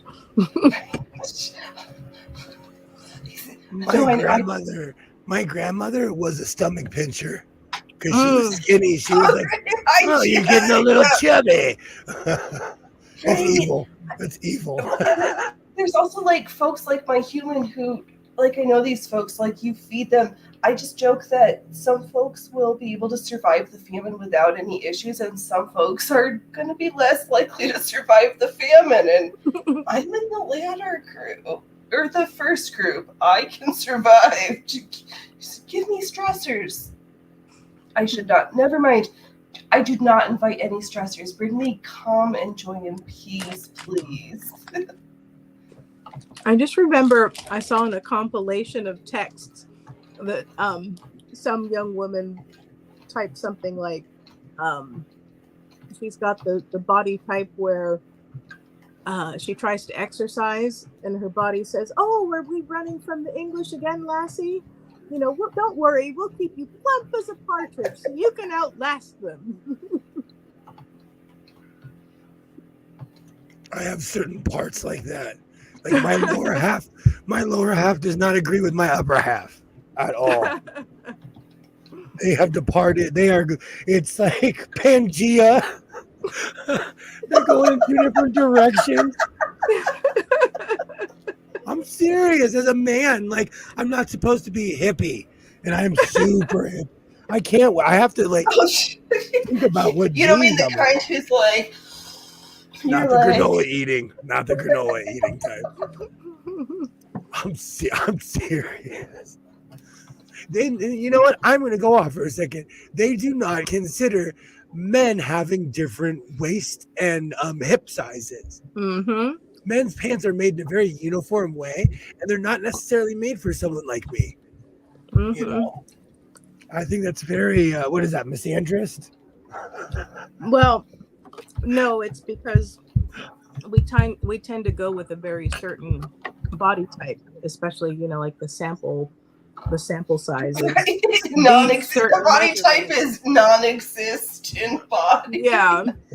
And so, you being a man of color with some muscles on you makes you perhaps not fit in things. But, it's the same way with like women's shirts. They're made on a B cup. And considering that B cup is not necessarily the average anymore, they should reevaluate. And I don't skip leg day either, so I'm healthy from my torso down. But they do not, because I skate. I skate whenever I get time off. I have access to my own gym. I skate all the time. So my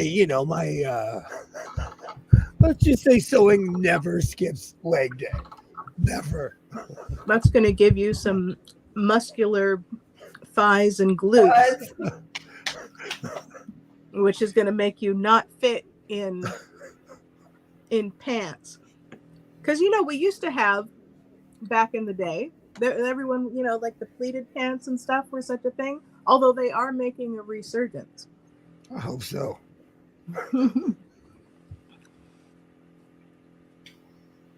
So I was thinking about, do you know what's so funny? I do this rodeo every week. I'm like, I'm not going to go downtown. And then I'm like, oh, I just made a cape. I need gold trim. I know somewhere where I can go. Downtown. I used her picture as a thumbnail and no one said anything.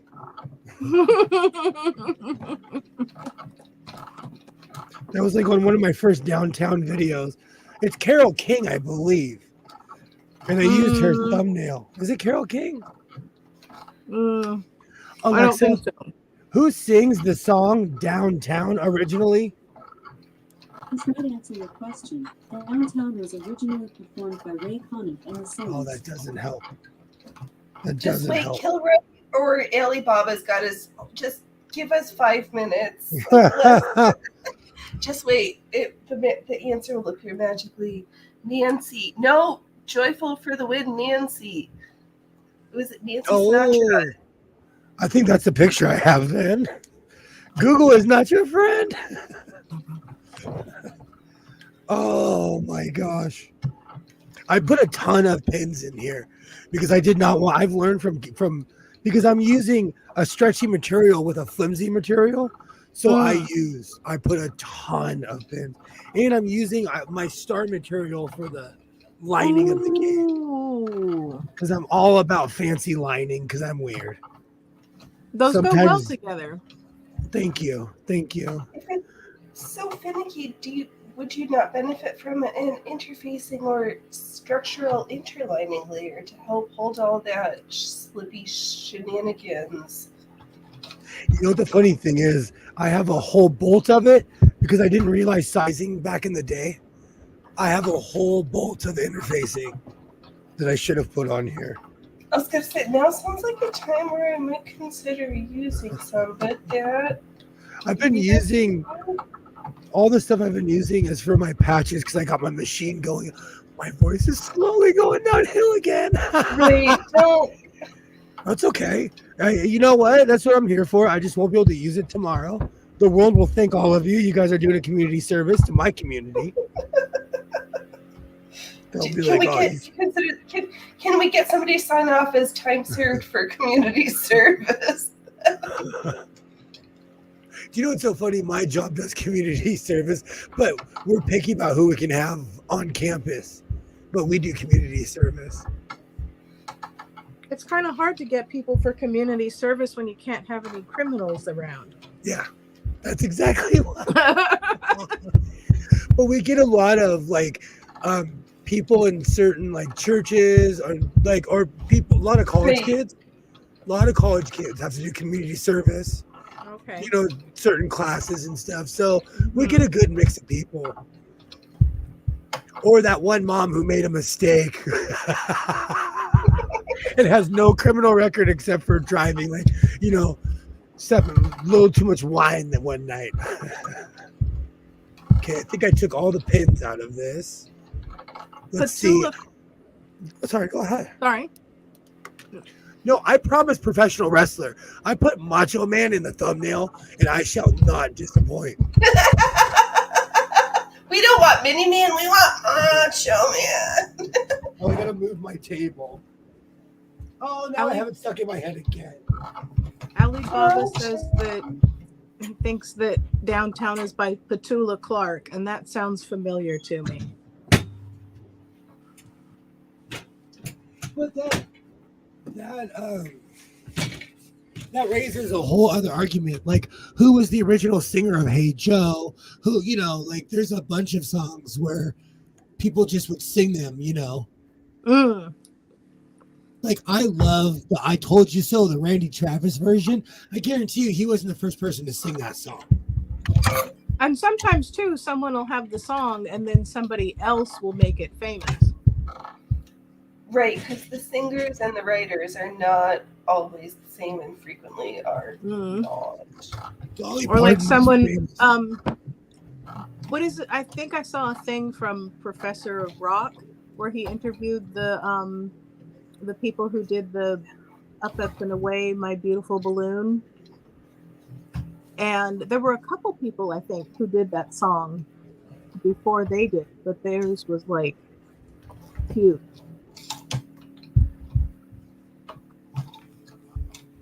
Oh, we are witnessing magic right now. I'm kidding. That color is so nice on you. I haven't lined anything yet, so this is all just, we're visualizing right now. I haven't put any clasps or buttons or anything on here. Will you give it a little shaping in the shoulder? Yeah, I'm gonna put it on my mannequin, and I like the open cape. I like the writing style. I like the drama behind it. Maybe it's because I watched too many vampire movies as a kid. Well, open's good. I was just thinking it might drape a little better if you gave it a little shaping right at the neckline shoulder, I'm gonna do that, but I usually do it when it's one piece like this because I was gonna shape the original piece, but then I was like, you know what? Let's just make it. Then I'll shape it because I'm a pirate. I like those fabrics together a lot. Yay! Yay! Oh yeah! I can definitely do my Macho Man Randy Savage voice. Oh. Thank you, Joy. Thank you. Oh, yeah. 1964. Or a song like A Lot of Love by Nicolette Larson was written by Neil Young. Wow. And now I just have Boney M stuck in my head. Rah for I've been rah-rahing for like months now.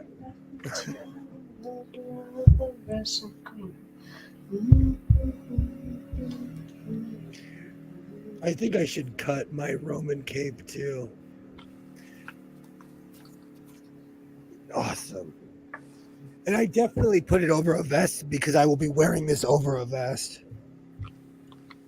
Right, measure your clothes over all your underlayers. I dress like somebody who lives like in the UK or Portland or, well, actually, London and Portland have the exact same weather. I know it bothers people when I say that, but I've been to both places. It rains during the summer in both places. Portland is one of the only places I've been where they're like bragging about it raining during the summer. I don't know. They've been kind of on fire a little bit, or the surrounding areas. It's not the same. Things are not the same. You know, my references are from like 04. Forever ago. I know. I'm just trying to update the data. It's not as pretty as you remember. It was romantic. I was on my Thoreau, like traveling around, you know, being a bohemian, taking pictures of trees. Oregon was beautiful.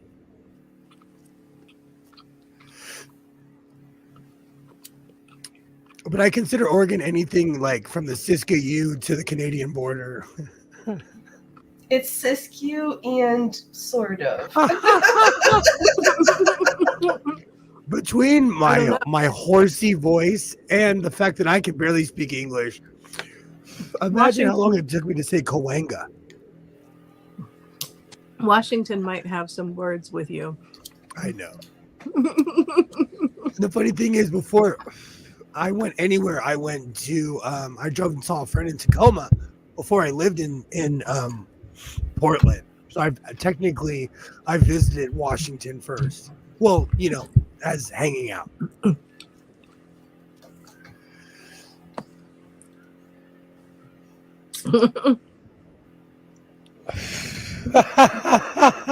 Yes, I do. I would agree with that statement. I do.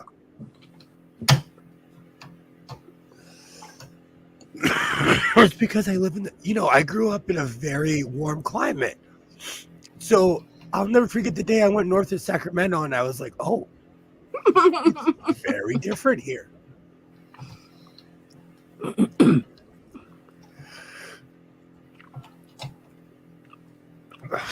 The first time I drove to Washington, I was such a youngster. I got scared and I bought a map. I know people are not going to understand. Some people, back in the day, we actually had to buy physical maps. They weren't just on your phone. Have a nice soap, Kilroy. Awesome. But it was funny because I lived off the 5 and my friend lived off the 5. He was like, it's not that complicated. Just get on the 5 and head north.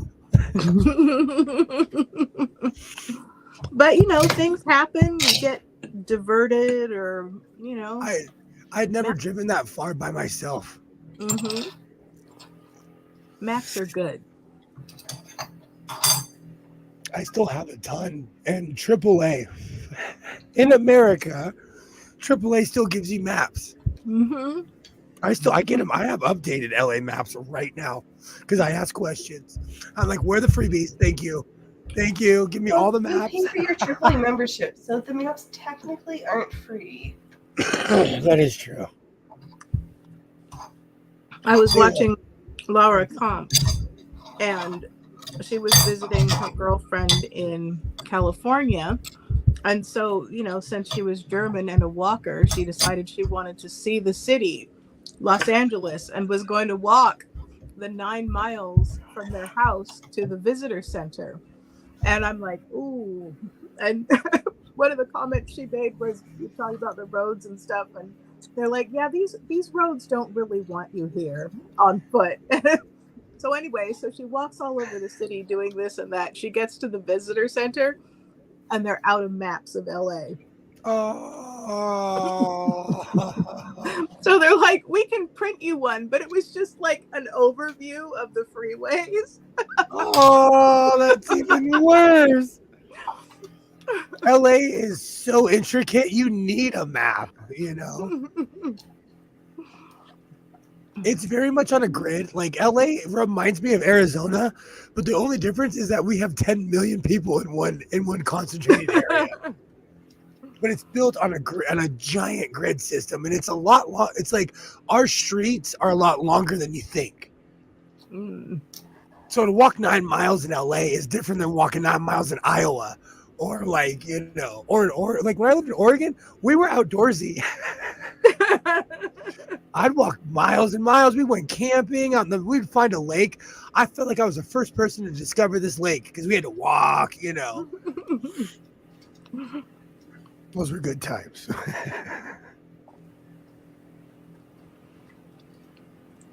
Now I just have Boney M stuck in my head. And for the record, I've tried tea and it didn't work because I drink so much coffee. Tea makes me physically ill. What? It's the caffeine. I drink highly caffeinated coffee. And I drink, like, I only have the real stuff in my house as far as tea goes. So So it's how all caffeinated, and it just makes me a little bit sick. how does the tea make you sick? I'm It's confused. it's the combination of too much coffee and it's too much caffeine. Oh, so you're adding tea as opposed to substituting tea. Yeah, I see.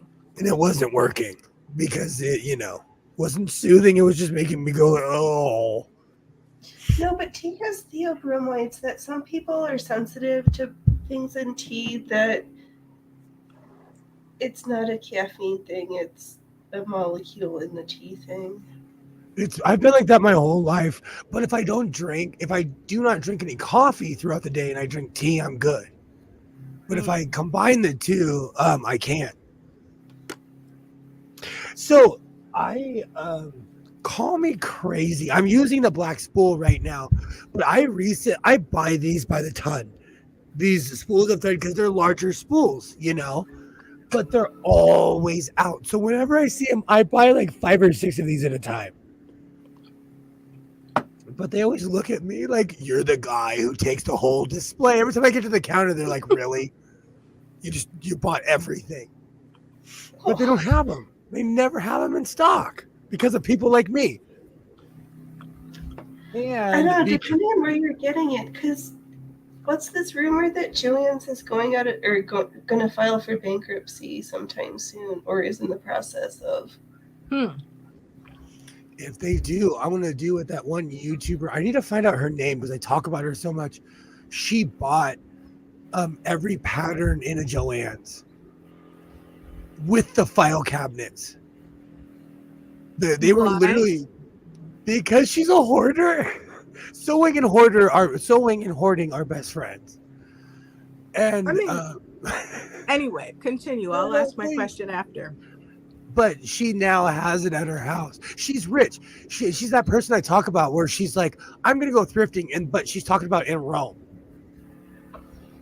I mean, and like, it's fine to have lots of patterns, but why would you want? Because just oftentimes the patterns are not what you want. So like buying the whole pile of them doesn't make any sense to me. Direction of the bringing it all home. Some things are weird that just don't make sense. Because her thumbnail, I thought she was false advertising, and she was not. Because most people lie. Like thumbnails are lies. Like a lot of thumbnails, people do not say what they're gonna do. She was not playing. She's like, I bought a Joann's. She was not playing. She dang near bought the whole store. It's just funny. It's funny, and I might do that. So would I be crazy if I bought all 3 cabinets from a Joann's? If you're not going to use the patterns, I would say yes.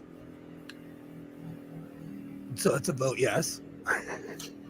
I would say that is you would be crazy. Do not buy all the patterns. I'm not a dress wearer, so I would not be wearing 90 because most patterns are for women.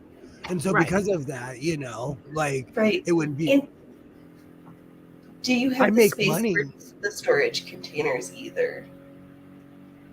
For filing cabinets, yeah, I can make space. The answer is no, do not. Yeah, what you want is not to have the whole hoard. Right now, my neighbor is moving. He's giving away half his house.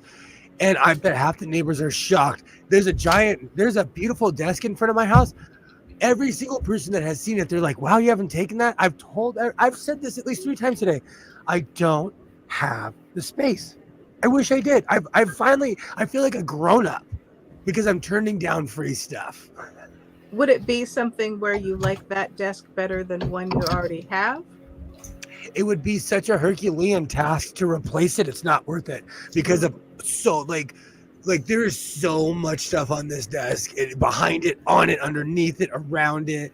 It's not worth it. It's not worth it. And plus, this came from the ranch, so it has sentimental value. Mm-hmm.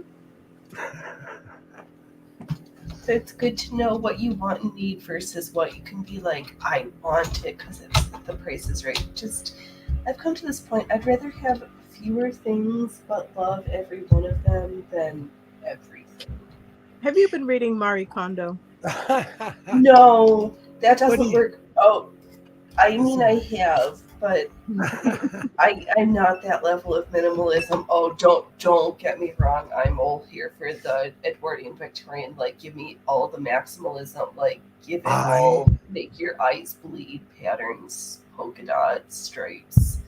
I'm a Victorian in that sense. I'm literally sitting in a room where those Victorian people would be like, "I'm so proud of you. I'm so proud of you. Look at all that junk in your house. I'm so Granddad's proud of hair you." in a hair wreath and grandma's sewing machine and. That's like that desk, this desk, and grandma's sewing machine like are the things I would run out with during an earthquake. I'm kidding. No, you hide under grandma's sewing machine and then you run out with her. No, that Bel Air is solid steel. That thing could catch a bullet and still keep going. That thing is solid steel. But they made things to last back then. It wasn't like, what is it called? Planned obsolescence? Mhm. Oh, yes, planned senescence. It drives me insane. Like, my computer was made to break. Certain things are made to break. My old sewing machines, they just keep going. Yeah. And like it's just not sustainable. We're going to run out of materials, we're going to pollute the world, we're going to wreck the environment trying to retrieve things that are harder and harder to get to, and we need to re-examine what. Sorry, go ahead. No, I was done. Oh, I added patches on my Fonzie vest. Ooh. I have to take my glasses off to put that on because I have to wear a hat because I can't see anything without my glasses on. Fair. But who decided that we should go from this human existence experience of having tools that lasted to like, oh, we can just make them better, faster, cheaper, quicker? I think you just answered your own question. But it's not. It's short term, upfront cheaper, but in the long run, it's so much more expensive. Like the cost to maintain a well-built tool, like 120-year-old sewing machine versus a modern piece of computer chip crazy crap. No. My tractor is from 1979 and it still runs better than the Kubota tractor that I bought. So the 1979 tractor still has less problems than the modern one that asks me to pick a language when I turn it on. You're right. But I mean, the manufacturers, the companies that sell stuff want to sell more stuff. And so instead of selling things at maybe a slightly higher price or, but just like selling things and touting their longevity. So do you think, sorry. No, go ahead. Do you think it's different with someone like me because I'm not getting rid of things. So the buck literally stops with me because I buy something and keep it forever, because I'm the real life Maharaji. But do you think that in today's world, like sewists, like Phoenix, was saying, like, what's the line between fast fashion and just making something every week? But I wear everything I make, What is your question exactly? As sewists, are we contributing to the pollution of the planet? Because by making lots of things? Yeah. Well, I mean, some might argue that. Some might say you need to, one needs to make things that are more useful or make things for other people. I mean, that I have seen that question come up in the conversation.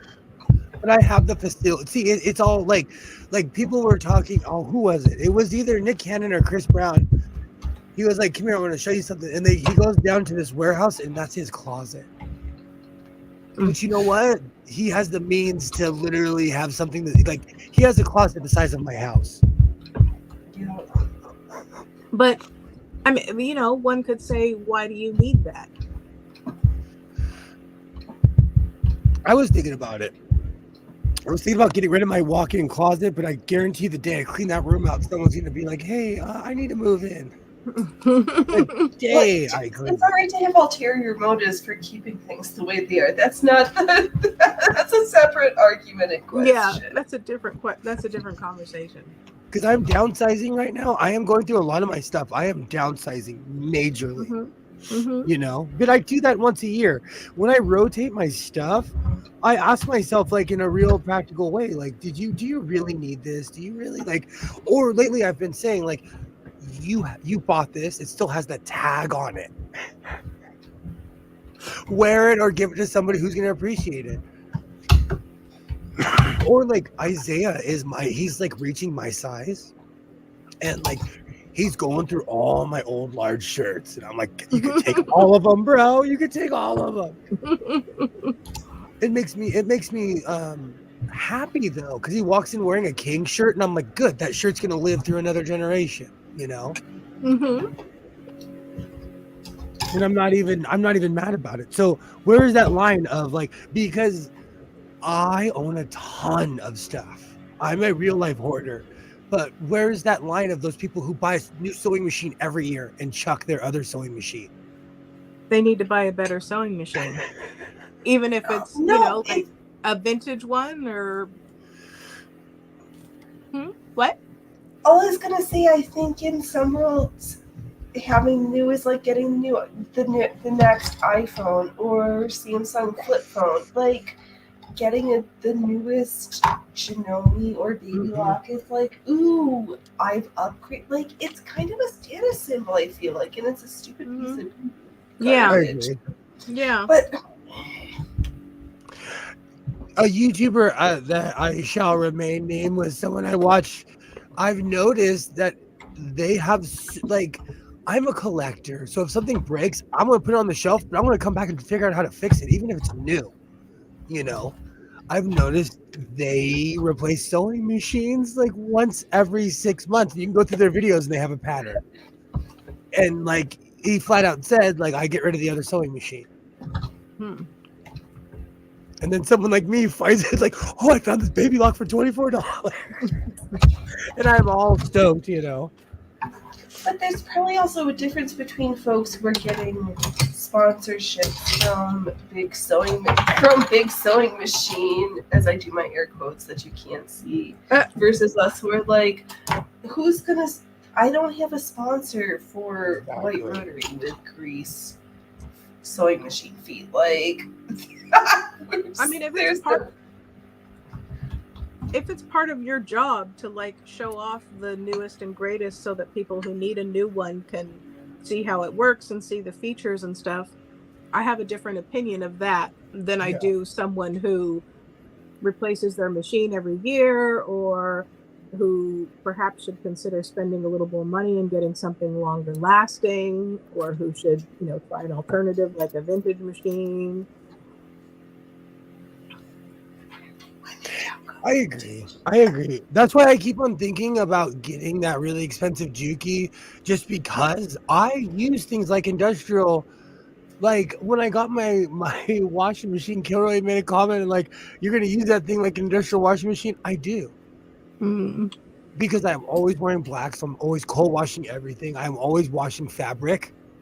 You know, always washing fabric. There's sometimes I have a rule. If you can't remember if you've washed it, wash it. Yes. Unless you're making something crazy that is never going to be washable, you can get away with it. That is true. But like this downtown fabric, I washed it. This flower fabric, I washed it, man. It was even more purple when it came out the washing machine. I did not wash any of the materials for my poofy pants. No, I washed the lining, but the outside, like, I'm not washing all those sequins. No. I mean, some stuff can't be washed. Yeah. And then But just, you know, like thinking about the manufacture process and shipping and then like protective coatings and stuff they put on everything, I would want to wash everything if it can be Yes. washed. I also concur. Wash everything unless you can't. People always give me a hard time because I try to switch my needle every project. I do certain things and I wash all my fabric, but I'm allergic to a lot of certain things. You know, I'm one of those like sensitive eye people they always joke about, you know. So I take certain precautions because and because I'm so turbo, I get needle breaks, so I replace my needles all the time.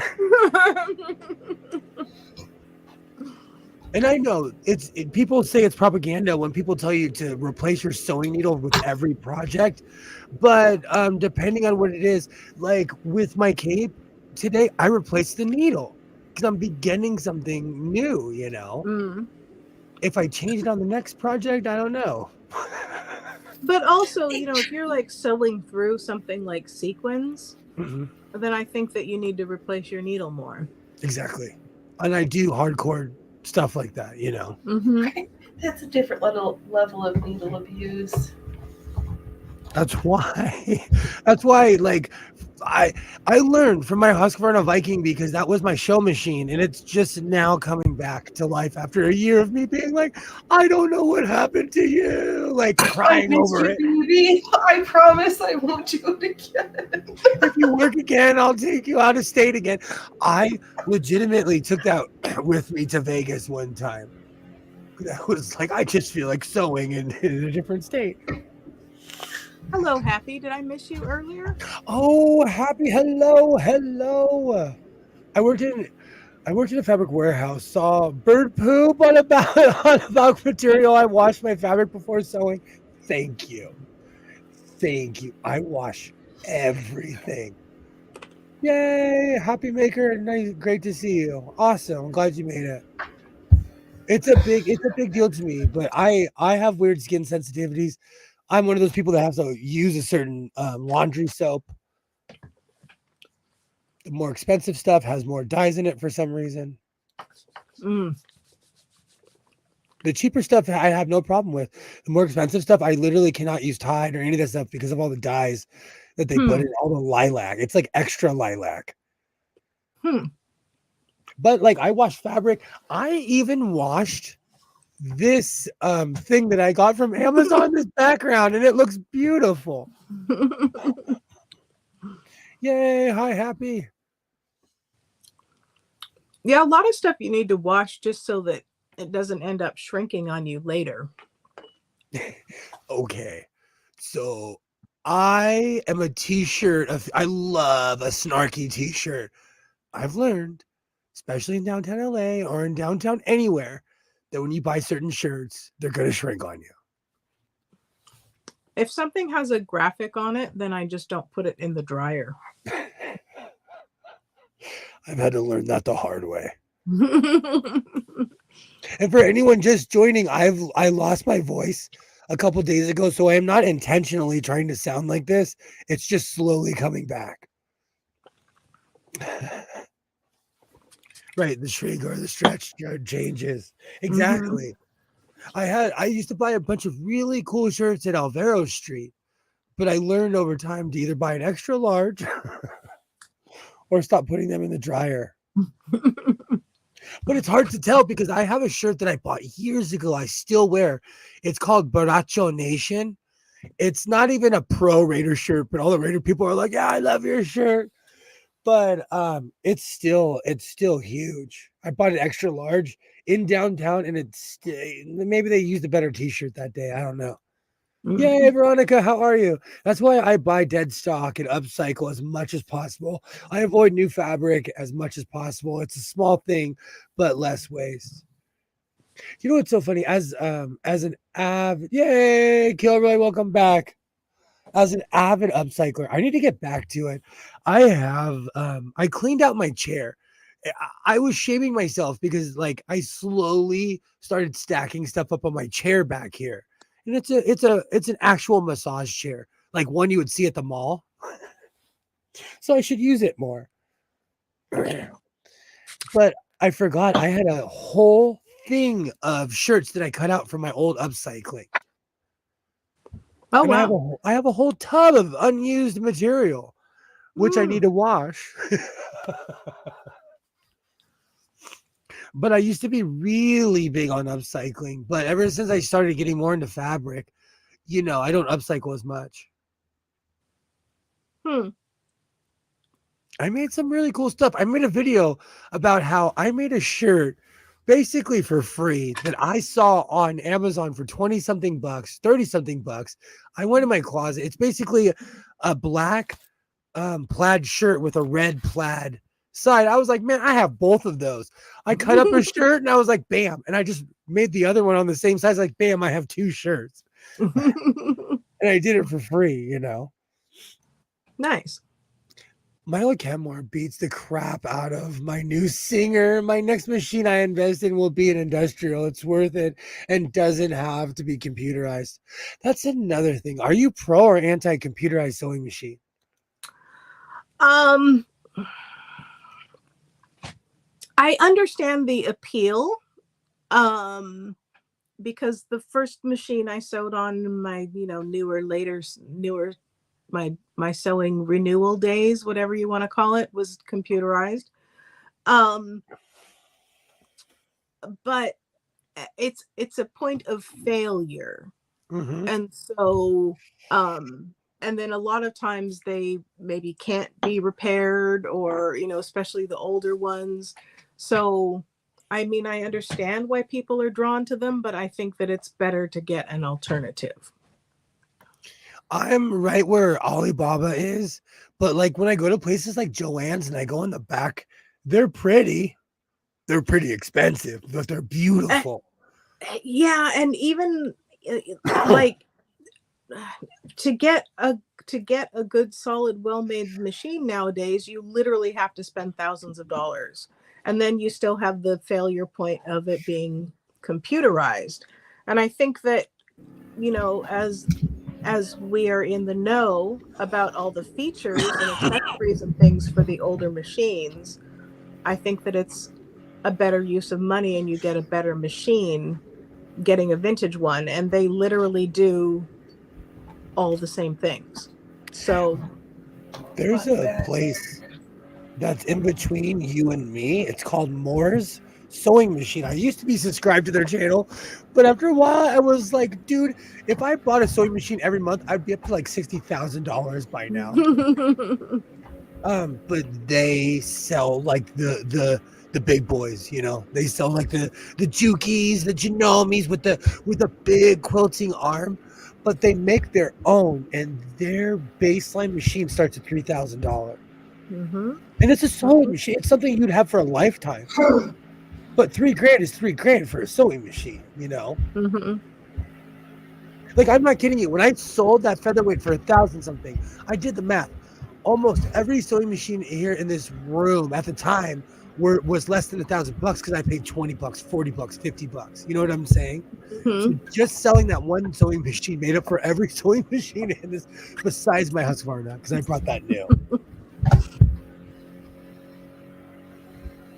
Wow, I didn't read the comment. That's a lot of money. Mm-hmm. Mm-hmm. If I spent $25,000 on a sewing machine, no one would be allowed to walk in my sewing room.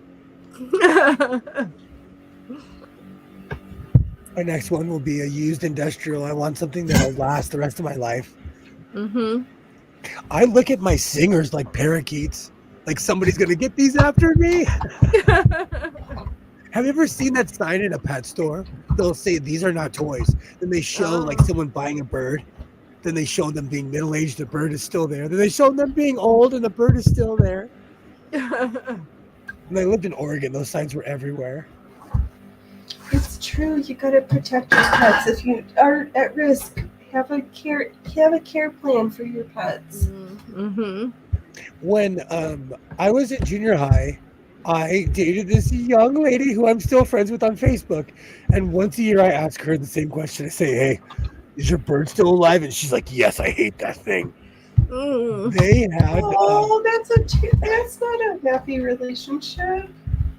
They have they've had the bird as long as I've known her, Mhm. and she inherited the bird. The bird's probably in its 40s or 50s.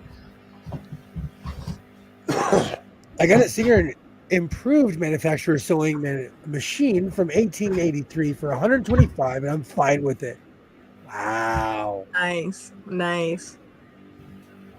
When I You opened have my all the Singer, oh, go ahead, please. do you have all the accessories and attachments and everything for that, Alibaba? Of course they do this. I'm just confirming, maybe it's a process. Maybe Alibaba is still picking some things up or something. I don't know. Oh, there's unicorns we're looking for, but the basics, I'm sure, in this cache. You know what? People hate my touch and swears, but I will find the 4-pronged plug that isn't in Michigan. I will. Oh my word, just order it from Sanford. Do you know what's really funny? I fell down a rabbit hole. I missed my desk. I fell down a rabbit hole last night on Amazon of sewing machine parts. Like, and I knew that world existed, but like, I was at the bottom of the rabbit hole looking up. I felt so deep. Like I found pages on Amazon I did not even know existed last night. Because I'm tactile. Like we were talking about, I'm tactile. I want to be able to physically walk up to something and buy it, Mm. But I fell down an Amazon rabbit hole last night. Fun.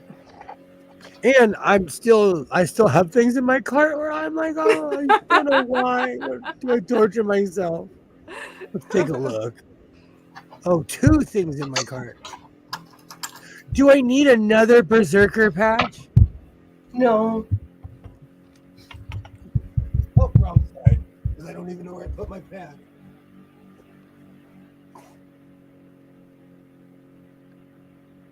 What does it say? Berserker, because I Wait, listen to way too much Black Label Society. will you show us again? Because it didn't look like it said Berserker.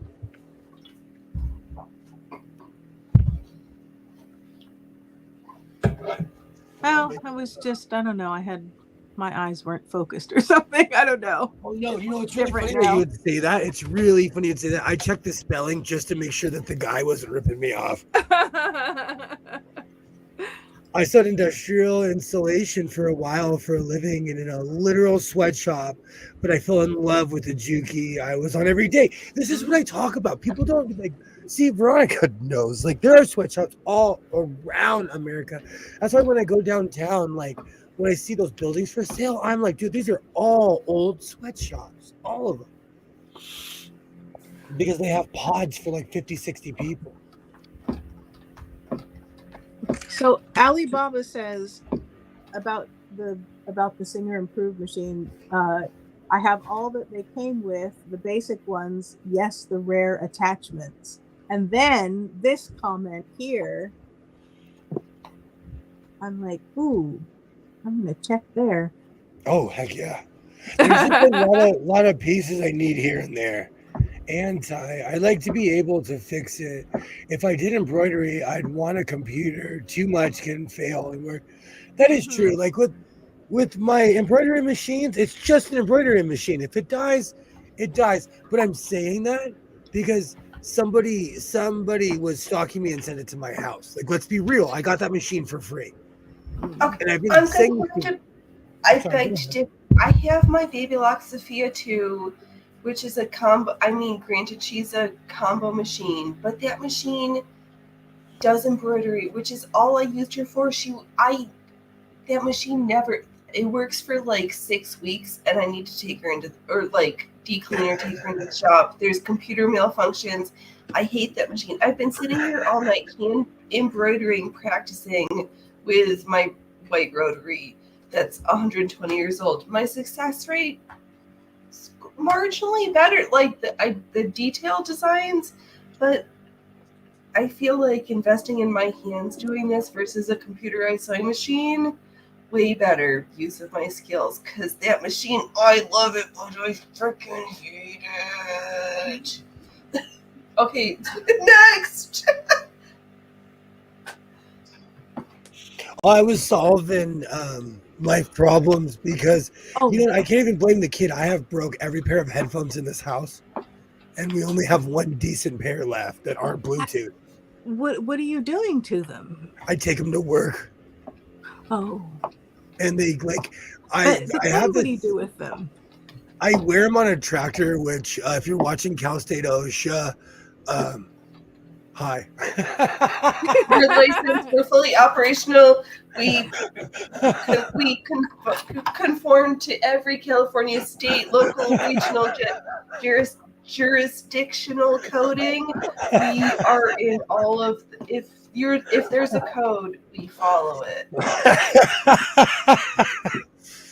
I'm a good bee. I promise I'm a good bee. Embroidery machine needs cleaning often. The hand motion treadle also needs cleaning, but not as much. You can force treadle hand machine to work for a bit. They can't, then they fail. I've had so much drama with my embroidery machine. It makes me not want to buy another one. And that's another thing. Like when I go to Joann's, they have those really awesome combos. But like if I saw one at the Goodwill, I would jump on it. Even if it was No, on I would run away and not look twice. No, just this danger, Will Robinson. But at Joann's, they wanted like $1,500, and I'm like, ugh. You know. Mm-hmm. I don't know. So I don't know if I'm pro or anti, but I like, much like a car, I like being able to tell this what to do. And so I prefer a machine that I can tell it what to do, not the other way around. Yes, dumb machines are us. But I'm a human being, you know. Speaking of my embroidery, let's see. I make do you think this needs a house of sewing? I just want to say I scored on Prime Day, and I would have never scored on Prime Day if it wasn't for Water Night saying, "Hey, there's Prime Day," and I'm like, "What's Prime Day?" Because I don't care. And then I found out I scored this awesome jacket. I mean, of course, it needs a house of sewing patch. What kind of question is that? I think I should make a thin one like the Godless Sewing name tag.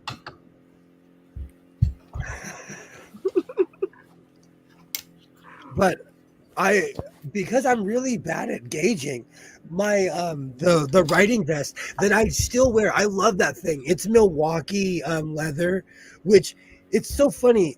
Sometimes I don't know if I buy something on Amazon, I don't know if it's bootleg or not, because when you go to the store, it looks different than the stuff that you buy on Amazon. I'm sorry. There's a bike shop right up the street from my house that has the same vest, and it looks different. I read an article about this, and the trouble is that there are some bootleg people who claim that their stuff is real, and what happens is if it's being like distributed by Amazon, then they send their parts, their whatever widgets to Amazon, and then Amazon just throws them in the bin with all of the things that are supposed to be that item. And then sometimes you get bootleg ones because of these few what's the word I'm looking for? These few apples. Yeah. So sometimes they'll say, "Oh, make sure you buy like from us because we have, they're like their things are separated or what have you." So the verified sellers. So basically, I bought a bootleg Milwaukee vest, is what you're telling me. I mean, maybe, or maybe Milwaukee has like ones that are like kind of like the what are they called, the outlet stores. So maybe Milwaukee has certain ones that they sell on Amazon that they don't sell in their regular stores. But I have a Nike outlet right by my house, and you can buy anything Nike, from their good stuff down to the stuff that like you're like, okay, this was meant for like a school or something, or 75 pairs of the same shoe, But it's still the Nike quality stuff, This is completely different. And you know what? Honestly, I really have for as much as Amazon has gone down the hill, I haven't been burnt except for that vest. That vest is what burnt me. Well, send it I back. ordered- Say this is not real and send it back. No, that was years ago. I made a video about it. It was the same time I bought the mat of shame I have in front of me, which I keep it to shame myself and just like, may you never forget what you did to yourself. Sometimes they sell crappy version in person and the nice version online and vice versa. I was thinking about that too, because I know the owner of the motorcycle shop by my house. He got busted for selling fake helmets. Somebody got hurt. Someone crashed and got hurt. And Oh no, that's even worse. And somebody just asked a question, and they went back and he basically got rated, and they checked all of his helmets, and every single one was fake. Oh, I mean, it's one thing if it's fake because it's, doesn't have the fancy label on it, but it's another if it's fake and it doesn't have the safety ratings it's supposed to. Or the proper amount of concrete or whatever they put in there to save your noggin. That's awful. It's like earlier Dog made a crack about buying a car without an airbag in it, and that actually happens here in the States. Like it's supposed to have an airbag, but the airbag isn't there? Yeah. And Ooh. when we get off air, I'll explain to you why. Okay. They talk about it in a lot of rap videos. I am in my purple era. Can we just say, should I paint my bike purple? Why not? Boy. Now I just have the song stuck in my purple rain. Purple rain. I sound even worse with my voice now too.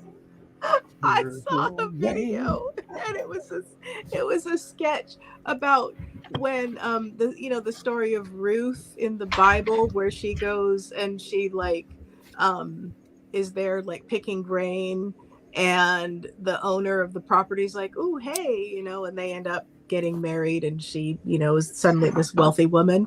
But the person doing the sketch had Boaz as like 1980s Prince. I love it.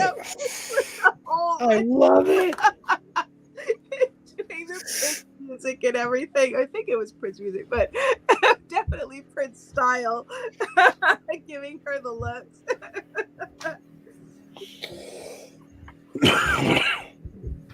Veronica says exactly. I don't want a machine. I have to tune up more than my motorcycle, and that's frequent wrenching when you ride daily. Exactly, and so daily. I'm telling you, on the weekend, when I'm rooting and tooting, scooting around, and I see people on the side of the road, I'm like, oh, they did not do basic maintenance on their bike. And when I see people on the side of the road with their sewing machine, I say the same thing. They did not check their bobbin. Or defluff their bobbin race. I defluffed my 101's bobbin race today for the first time. It's been a while.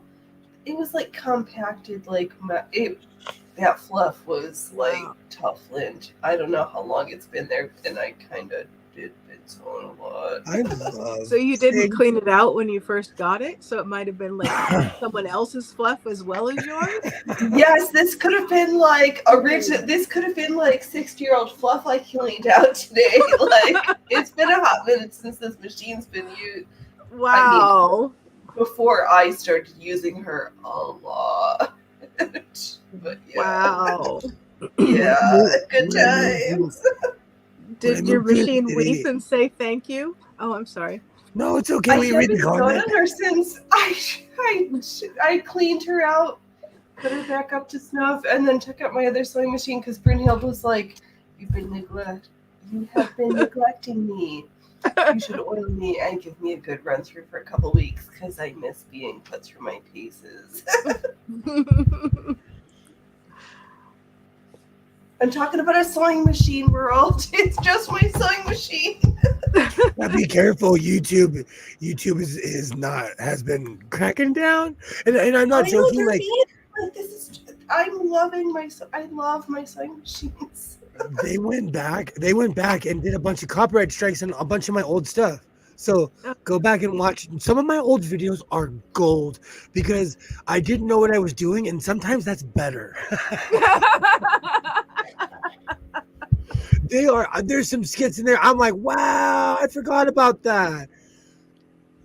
So they're striking or making them partially blocked because of certain songs and stuff. It's lame. Oh, that's it. I think you need to just get a music service. I know. I'm gonna start. That's not even my problem though. YouTube like hates me. The month of October, everything is like I'm down everything, but Rumble. Just migrate to Rumble. You know, Gilroy, this comment is the other day. My son, he's like, I want a dirt bike. And I was like, you've been watching the internet too much. He wants to get a dirt bike and drive around the city. And I'm like, no, because there's footage of people in Philadelphia harassing that young lady. There's biker gangs in New York and New Jersey. And you could easily Google it or it's all over YouTube, you know. And I told him, I'm willing to contribute to all kinds of delinquency, but I will not buy you a dirt bike so you can ride around on the street. The city is just, especially for a young man who's new to driving and stuff, the city is not a safe place for bicycles, scooters, and motorcycles. If you want to, I'm down to get a dirt bike. I'll take him to Mojave where we could go out for miles. You can go, man, in Mojave, you can go in a straight line for 10, 15 miles. You don't even have to turn around, you know. We can go to Calico. We can make a whole trip of it. I miss that area. A group of people I know, we used to go riding over there. And when I was a kid, first time I did a run over there with my dad and a bunch of his friends. And we came with a trailer and all these bikes and stuff. And this lady was like, get out of here, you flatlanders. Still to this day, I'm like, I was like writing it down. I remember asking my mom, like, what are flatlanders? She's like, I'll tell you later. Just be careful though, because there was a gentleman in a group that I was in, and he went over a butte, and that was the end of him. Yikes. Yeah. You know, and I'm not, I grew up around fast cars and stuff like that. I've purposely kept my son away from all the things I was raised around. So I would practice extreme safety with him, and I would get him. And with most bikes, if you don't know what you're doing, when you first buy them, you're going to drop them a bunch. So I would get him something that he would be able to, that he'd have to pick up from the ground, you know. The flip on the top of the white feed dog will go like a hard puck, not like felt. I have mistaken that stuff for steel on a couple of ESP machines. It's true. It gets that old oil. It's so true. Oh, so true. This was from my 101 and not from Brunhild. This is my other machine.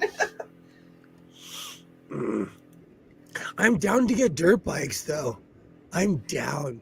Oh, and for anyone who's checking, months ago, I talked about that young man who's selling a truck like mine for $10,000. It's still sitting in front of his house. He has not sold it yet. Isaiah looks at me. He's like, buy the truck. It's a good price. And I was like, I'm not paying $10,000 for a 1991 Ford F-150. Oh my God. No, you're not. That's like 500 at best based on... Because you and I went to the same school. Where I'm from, like, okay, my truck, it has such sentimental value. The blue book is $17,000 on my 1988 Ford F-150. I'm gonna tell you, it's not worth $17,000. But inflation has made everything so sky high. And around here, people they're reflecting the times. I get that, but this young man is a perfect example. Waterday?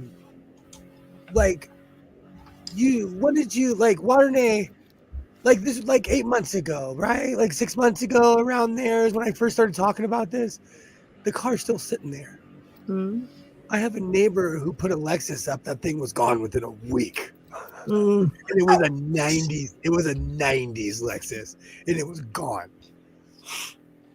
they're just buying stuff for flex. Then they're buying the wrong vehicle for the wrong reasons.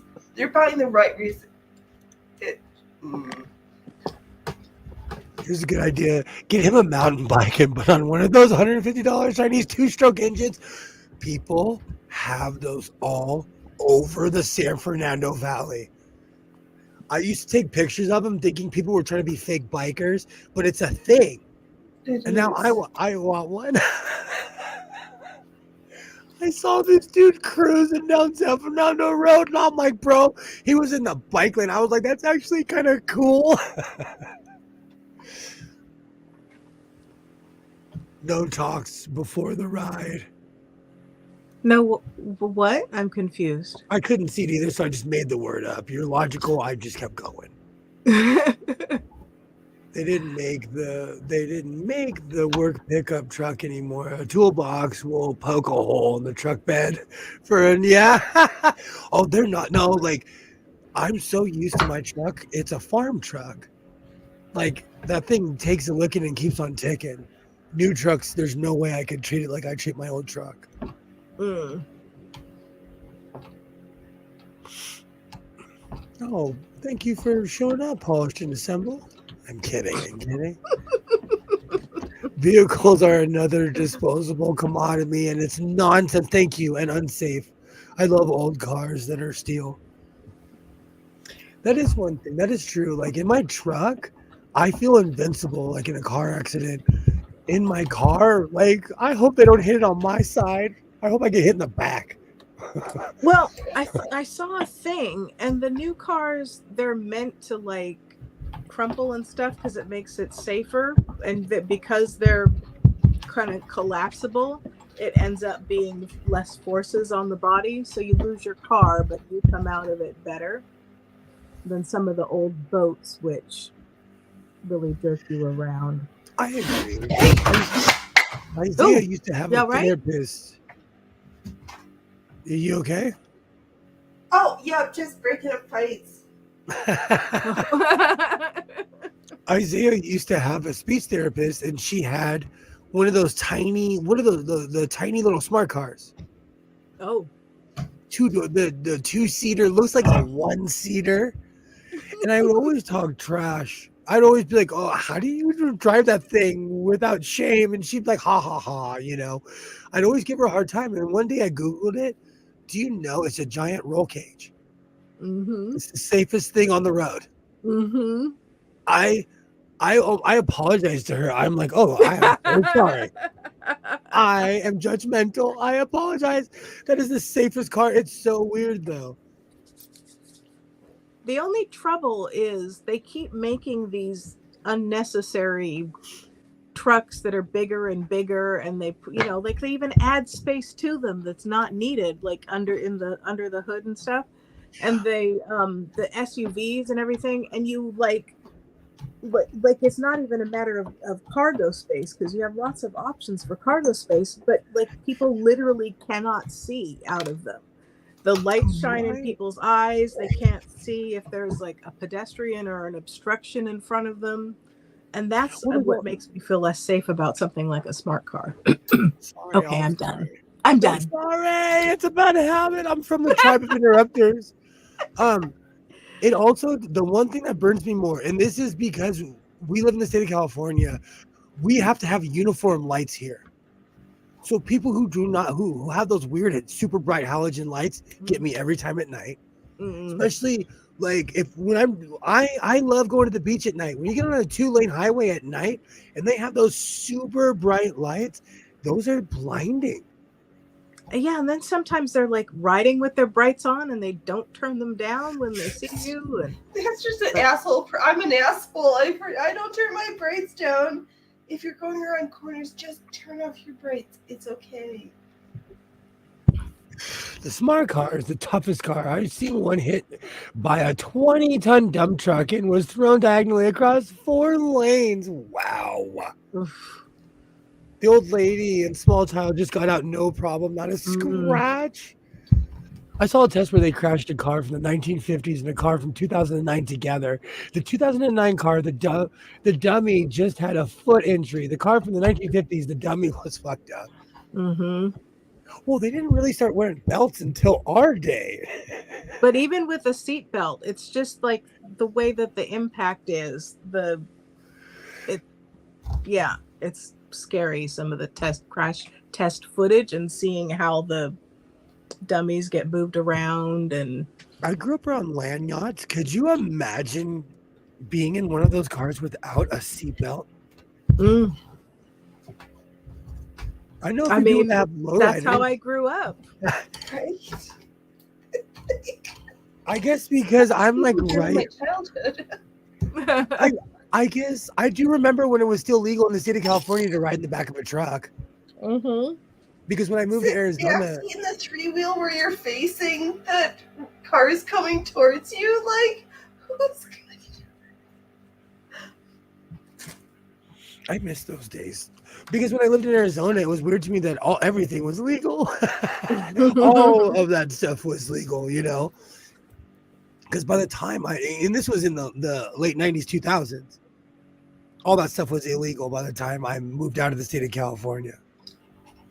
When I was a kid, for my birthday, I had a roller skating party, and we all piled in the back of my stepdad's Chevy Love that had like carpet on the back and like one of the camper top, and we were all like lined up on each side, just kind of sitting out there, you know.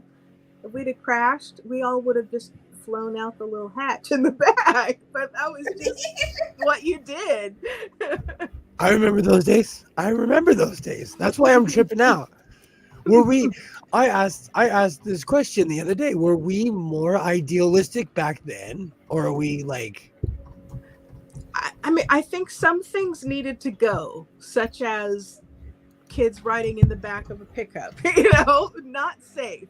However, you know, like where the kids can't go out and play, where they can't walk up the street, where we have like everything so wrapped in bubble that we have adults who don't know how to make a decision and look after themselves. That kind of thing is a problem. Where's that happy medium? Like, do you know what's really funny? I've already like after what you told me about young people, the younger generation not knowing how to cook, like Isaiah already made dinner for everybody, but now he makes dinner for everybody almost every other day. I'm like, no, you need to know how to cook. You need to know how to cook everything. Make me a frittata.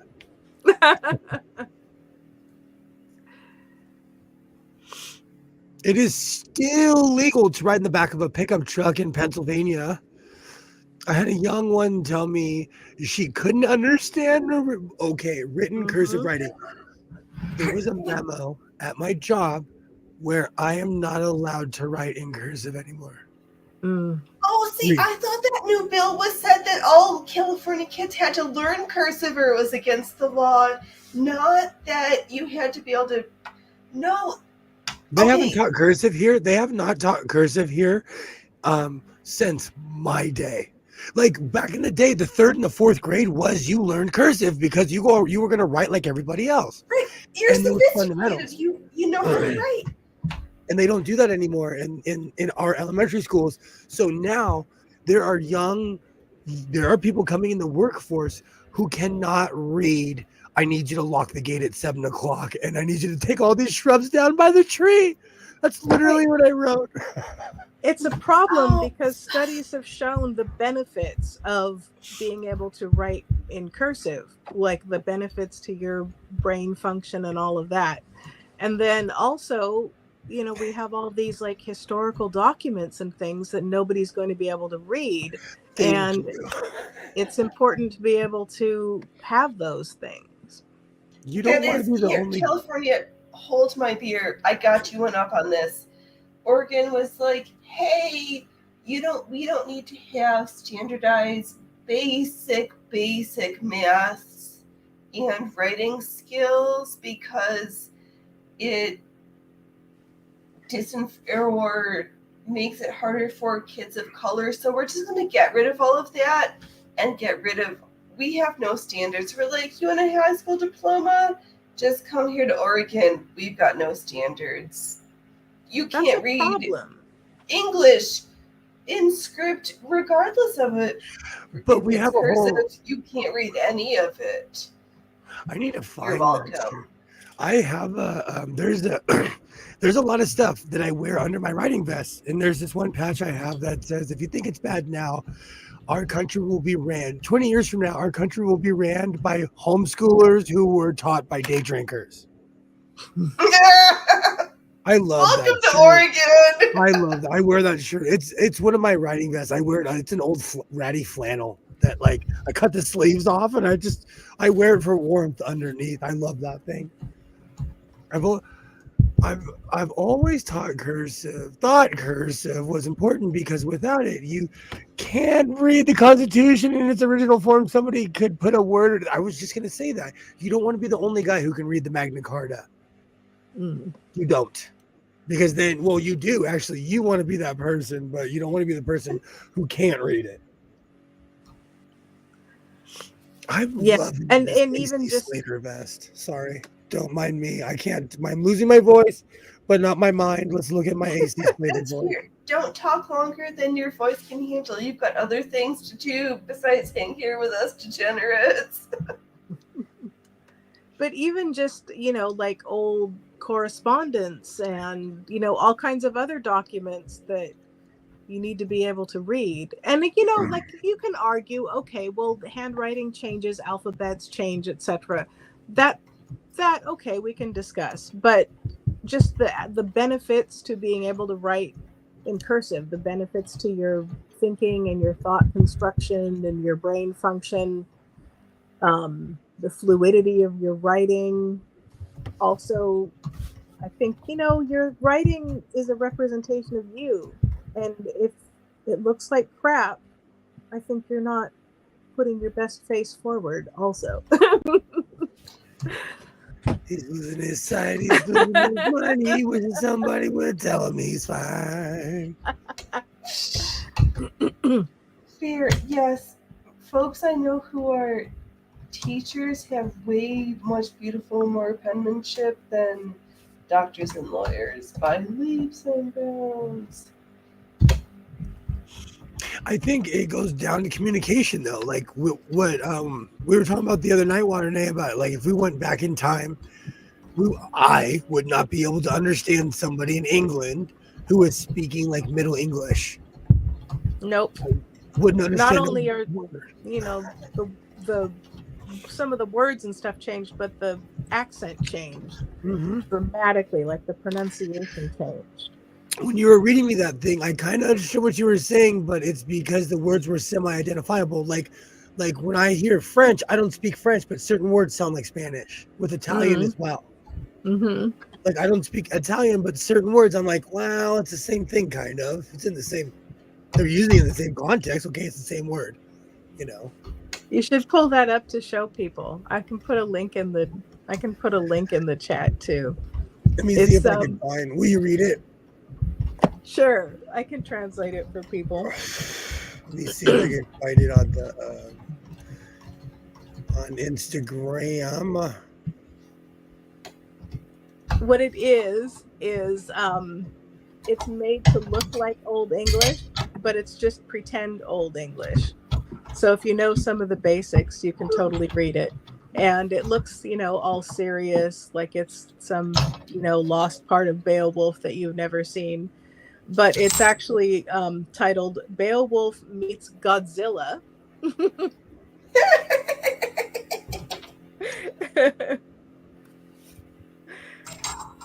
Let's see. Here we are. Here is the link. I shall copy it. Copy. And back to the chat. Yeah, I can't find it. Paste. I'm pasting it in the chat. Paste. Oh, there we go. Can you access it from the chat, or do you need me to resend it over elsewhere? Will you resend it? Because I'm looking right now on Instagram and I can't find it. Sure. Oh, I'm almost at my Batman point. I am almost there. You need to... I just broke another sewing machine. No, Brynhild spilled her guts on me. Oh no!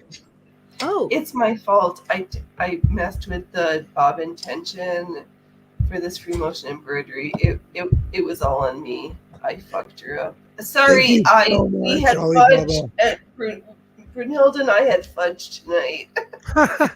Alibaba, thank you so much for coming by. I was wondering where you were. I hope you have a great evening. Thank you so much for stopping by. I'm glad that you did. I was worried about you, so I'm glad you stopped by. Yeah, I'm glad you came back. Darth Manuel has resurrected. I know I went almost 2 weeks without knowing about my own sewing machines. I need Right? Alibaba. I was like, oh my god, I've got problems with Darth Manuel. I can't stream. My life sucks right now. Alibaba I had should be questions I charging wanted us. to ask Alibaba, and I can't remember what they were. Alibaba is the sewing encyclopedia. I'm so lucky to have Alibaba like in my chat.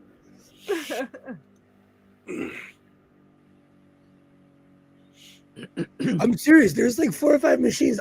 Like there are certain things that I'll say in a video because I got it from Alibaba. I did put that back up in Instagram for you. They're and also because they're is it IMAX? ISMAX, which Alibaba is a part of, but the singer the singer chart is not always necessarily complete. Like there's a sewing machine I bought one time, it was not on the singer thing, and I'm like, this is a singer. But it was from 1939, and apparently like there was drama and like, well, of course there was lots of drama in 1939. Yeah, some records were lost in a fire, I think. Okay, can you see it? Yes. Yes. So you can give everyone a chance to read it, have a look at it. I can't. Meanwhile, I know. I'm like, can I make it? Can I embiggen it? Can you embiggen it for us old eyes? I can't read it from my computer screen. no, because No, you made it smaller. Can you make it bigger? Can you zoom in on your computer? No, this is me zoomed in. Apple is not pro streaming. Like they will no longer allow you to zoom in on stuff. And for some reason, Google has made all the pictures smaller. So like when I try to Google a picture and show it while I'm streaming, it just looks tiny. Oh goodness! Well, you did something and made it even tinier. I know. I'm like, you made it worse. Now you have to read it to me because I literally cannot. All right, we're marginally better. So I'll translate for you. Meanwhile, back at Mead Hall, the monster was lurking. Full of a few too many drinks, he's looking for a fight. Then, son of asked the awful jerk to step outside. Thud, bash, crash, boom. The big guy broke all his bones, bit his nose off. Wicked Godzilla wailed on his ass. The monster mopped the floor with all the men in the hall. Beowulf, in the back room, was making a phone call. Hearing the sound of a ruckus, said, "What the hell?" Grabbing a strong shield and a sharp switchblade, he stood forth to fight the grim foe. "Me," Godzilla said, "make thee mincemeat." The hero, quick, getting hold with famed Half Nelson, flung him like a frisbee back to the Fed. Beowulf bellied up to the meat hall bar. He said, "No foe beats my fearsome kung fu." He ordered a Coca-Cola, ice cold, the real thing. Yeah, if you put me in a time machine, like Doctor Who and all of those, like I love I'm a Doctor Who just stan. But if we went back in time, there's no way we'd be able to communicate with half of the people. Well, on Doctor Who. Oh, sorry. Go ahead. On Doctor Who, the TARDIS translates things for them.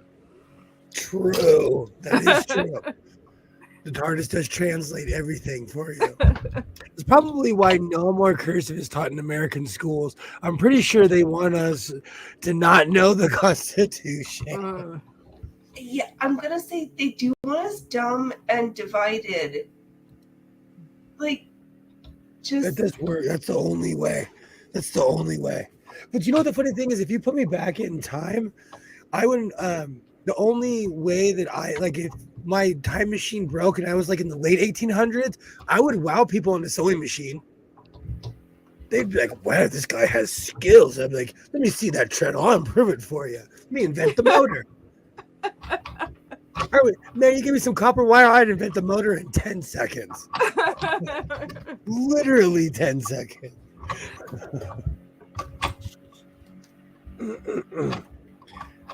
My friend has a tiny toilet in her bathroom that holds TP. I asked her for it in her will. Oh, that's awesome. Behind this flag, my friend Liz sent me a TARDIS. She sent me a door cover for a TARDIS door cover. And that was my background for a while, but I didn't realize that my chair was hitting it and it messed up the bottom of it. Oh. Yeah, so I might buy. You know what? I should Amazon one. No, you should just glamorize the one you have, because if it's from Liz, I don't know, or get rid of it if it. Regardless, never mind. I know nothing. No, Liz is forever a friend of this channel, and she's missed. And I wouldn't even be on YouTube or any of it if it wasn't for her telling me, like, "Hey, you sit at your house and sew." There's people online that want it. Like, I literally would do this pre-internet, like before I even got online for years. I had so many clothes, I had to pull them out of storage for my Instagram because I was like, "Oh yeah, I made that. I forgot."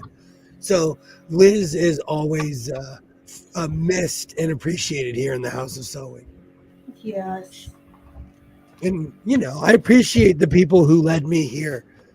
Yeah, absolutely. I have no ill will towards anybody, but that'd be a cool rapper name, Ill Will.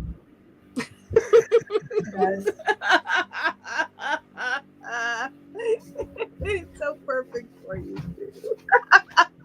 You could do retro rap all Do you know this happens to me like once every like 6 months? I lose my voice. This is truly the plight of a loudmouth. But I haven't been feeling well either, though. Like, we're definitely passing something around in this house. You did just have that cold. It's going around and around. So I was thinking about improving. I still have that sewing table that I picked up that said, this should go to a good home. I'm gonna paint it a funky color. What should I paint it? Purple? What color should I paint it? Which table are we talking about? Because the style of the table would impact the color that I would choose. I forgot about Ill Will from the FM Doom era. I'm gonna have to completely change the top. And so I was thinking about, and I'm going to have to add the mechanism that holds the sewing machine because I'm going to return it to being a sewing table. Uh-huh. The woman I got it from flat out said she ripped all the pieces off because she wanted it in her hallway. But Fair. what's the base and stuff? Like, can you show us the table or pop up a picture or something? I can't remember what the table is we're talking about. Yeah, let me see. I take pictures of everything. I'm going to say, regardless of what the pictures are, what Sew is Fun need, we want a measuring station. Can you put a measuring tape in the longest end of the table, regardless if you have to fold it up or not? Give us a measuring station. Yes. 2 hooks to hold our defluffing brushes, because if you need to change your bobbin, you need to defluff your bobbin race. Just do it every time. And sometimes you need to do more defluffing than normal. Oh, lately I've been the defluffer. Sorry, go ahead. For your most favorite flathead screwdriver, because mostly you're going to deal with flatheads from tiny to 1/4 inch. I don't know what I'm looking at in this machine, but hooks for your most favorite screwdrivers. That's what I like in a machine. in the colors of purple and scary neon green, because it's Halloween, you know. Some people like it creepy. I have a Neki NA, and I just moved it in here in the library to use as a table for the steam press because I have to service this machine. But when I was having a look at it last night, I was able to get the top open, and I saw that it's got a nice ruler all along the front. That is beautiful. That is a beautiful sewing machine. It's pretty nice, and it has like the knobs and everything are there, like the knobs for the switches. Doesn't come with any cams though. You're getting fanfare. That's the golden goose. Those are Grant's gold. Cams are Grant's gold. When it comes to collecting sewing machine, that's one thing. Actually having the cams is a whole other subject, you know? All right, so I'm going to go to the artist formerly known as Twitter, and I'm going to pull the picture up. It will forever be known as artist formerly known as Twitter. Right, because are we then just otherwise dead naming Twitter as X? Like it. I refuse. I'm bad with change. It's not even anything personal, and it's still called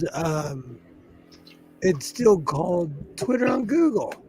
What was the point of calling it X? Like what was because the he point? renames everything.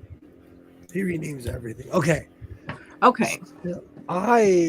I'm gonna keep the legs, everything. That color. It obviously was an oaky kind of color, and she painted it white.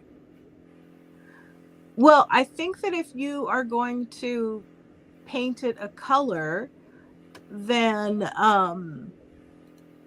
it would look really nice in sort of like a 1960s green, and that would complement the dark legs, and that would go well in your house. I collect of what I call the oopsies. I cruise Lowe's and Walmart, and I buy the mistake paint. So I might have an oopsie that is 1950s green.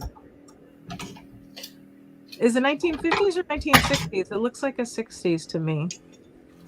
We could do avocado.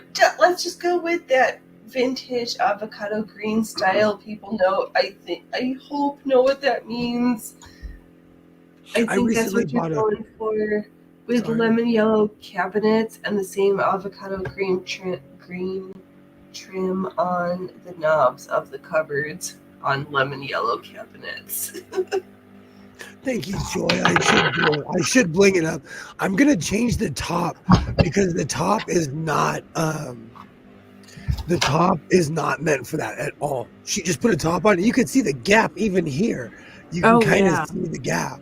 Mm-hmm. And that's a big deal when you're sewing. I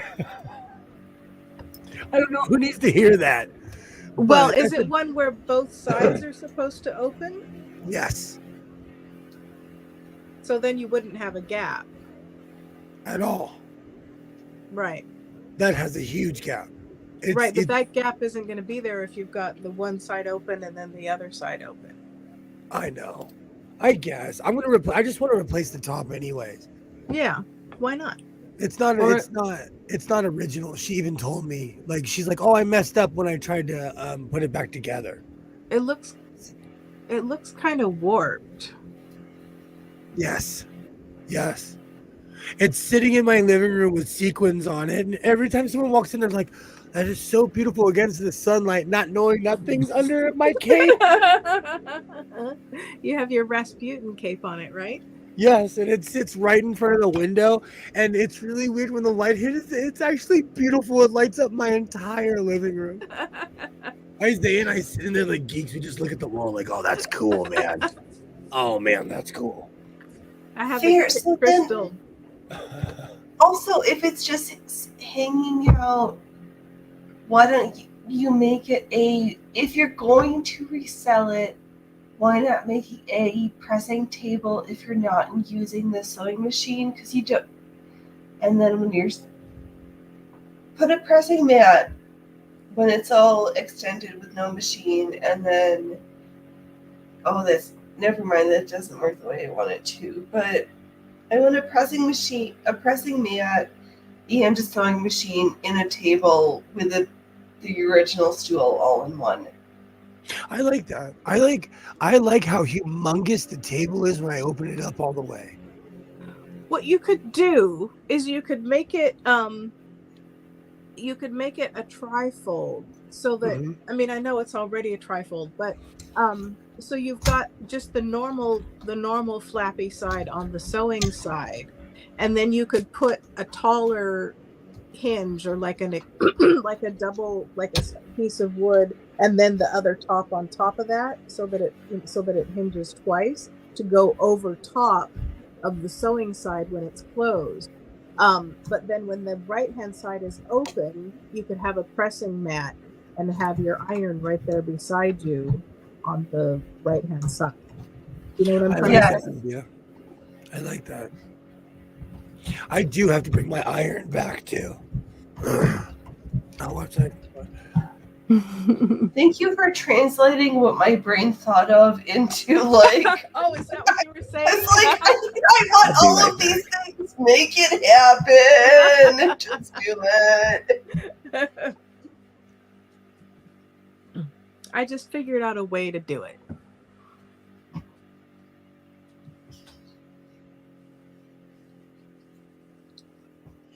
Veronica says that avocado green is the color of the childhood bathtub.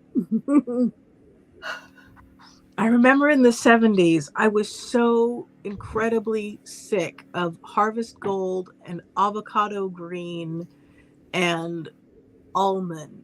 It's like, could we get some other colors? And apparently everybody felt that way because then in the 80s, we had a color explosion. I know. I remember. Those are all the original colors that you mentioned.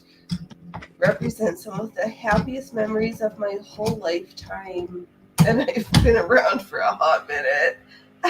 Bring me those colors in my grandma's kitchen, and Well, I want that every day compared to what I have now. my No, issue. Go ahead. No, I'm good. Oh, okay. Well, my issue was just that it was everywhere and you couldn't get anything else. So everywhere you went, your choice was harvest gold, avocado green, or almond. Maybe Oh, and some, it's still perfect. I mean, maybe some burnt orange. We're still talking about those colors, and there's What did I do with my cowboy hat? Kilroy says it does have those pastel bathroom colors, and then Kilroy says some of my best times have been around wood paneling and avocado colored stoves. Yes. right, and a baby blush pink and black bathroom. Like, isn't that everybody? Like, that's your dream bathroom. Like, Yes. don't lie to me, honey. Yes. I totally agree with that.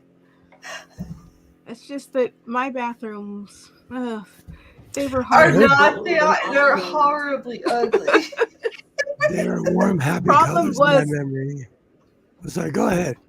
The house that we had when I was a kid in the 70s was a new build. And so it had all the like trendy colors of the day.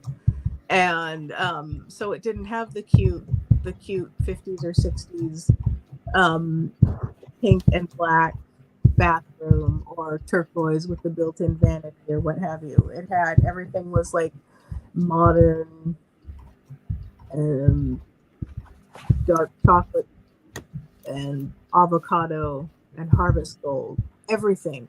Avocado and harvest gold.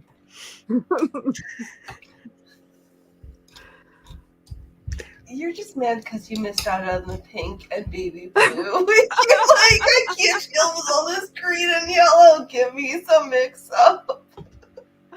Well, I mean, I like a nice avocado. Harvest gold not so much with my skin tone, but I appreciate some earth tones. I think that it was more the lack of choice that was bothering me. You know what? Don't feel bad. I wear crazy stuff for everybody who doesn't want to. I'll wear leopard. I'll wear pink. That rattlesnake pink. I'm gonna make a paisa shirt, like something you'd see at a club with that guy with way too much cologne on that comes up dancing. You're like, oh gosh, here comes that dude again.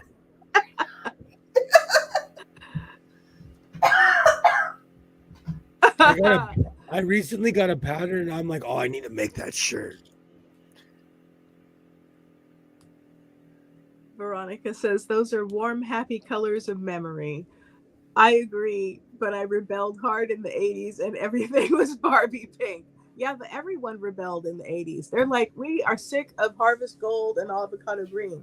And that's when you had like color explosion and wacky patterns. And do you remember the early 90s when everybody was wearing things that were 9 times bigger than what they were supposed to? Pants backwards, cross colors. Uh-huh. That was like the second wave of color. I mean, it was even more color, and then suddenly clothes didn't fit anymore. Well, I've always said this grunge rock did a lot more than just, Oh, this goes back to my whole thumbnail. And Phoenix, if you can hear us, hop back in if you can. Long story short, one of the reasons that when I was going through pictures of professional wrestlers last night, let's talk about it. We need to bring back neon colors. Magenta. Sorry, go ahead. Well, neon colors don't look good on me, so we'll have to leave them to other people. I was looking at pictures of Macho Man Randy Savage, and I was like, oh, that guy was from the future. Look at what he's wearing. Like, this guy's from the future. Like, people make fun of him, but everybody's dressing like him now, with the whole like boa, everything. I hear Pop and Circumstance in my head because that was his music. When I was going through pictures last night, I was like, you know what? We need to bring back magenta, neon, electric blue. I mean, it's fine if your skin tone likes those colors. Some people look great in those colors. What's that? I said some people look great in those colors. I'm a funky color kind of guy. It just fits my my style, Well, like I'm not like I don't even mean it as like a style thing. I mean like some people it just like it looks so nice with their skin. Oh, this thing is still so furry and fluffy. I wonder if I get fluff on my. Look how bright this is. Look at the color variation on that. It looks like you rolled in a vat of sherbet, rainbow sherbet. It looks even bigger because I have the leather vest on underneath this. Although, I just would like to say for YouTube that fur is murder and we need to stop the Muppet killing. No Muppets were harmed in the filming of this live stream. If we brought back that day glow stuff, my aspirin consumption would quadruple. This is bright.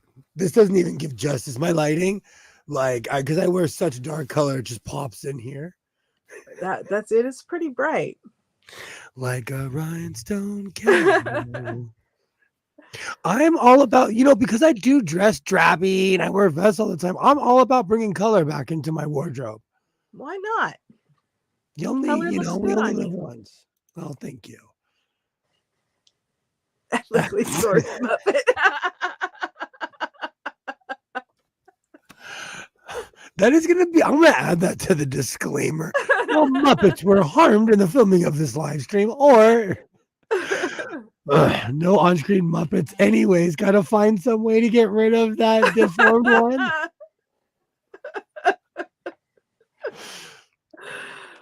I have so many options this year for Halloween. It's ridiculous. I don't know. I don't know what I'm going to wear for Halloween.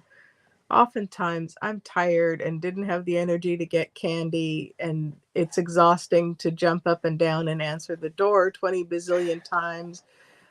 So I oftentimes just turn the lights out, and then I'm just not home for the trick-or-treaters. I live near an elementary school. They remember you. You see that cheapo? They tell their little sibling, like, that guy in 2015, that guy had his lights off. Remember that? One time I had to put, I was so sick. I think I was having a flare up, and I had to put a little like string and sign in front of, like in front of my porch and just say, "I'm sorry, I'm sick." No candy this year. I get a ton of trick-or-treaters.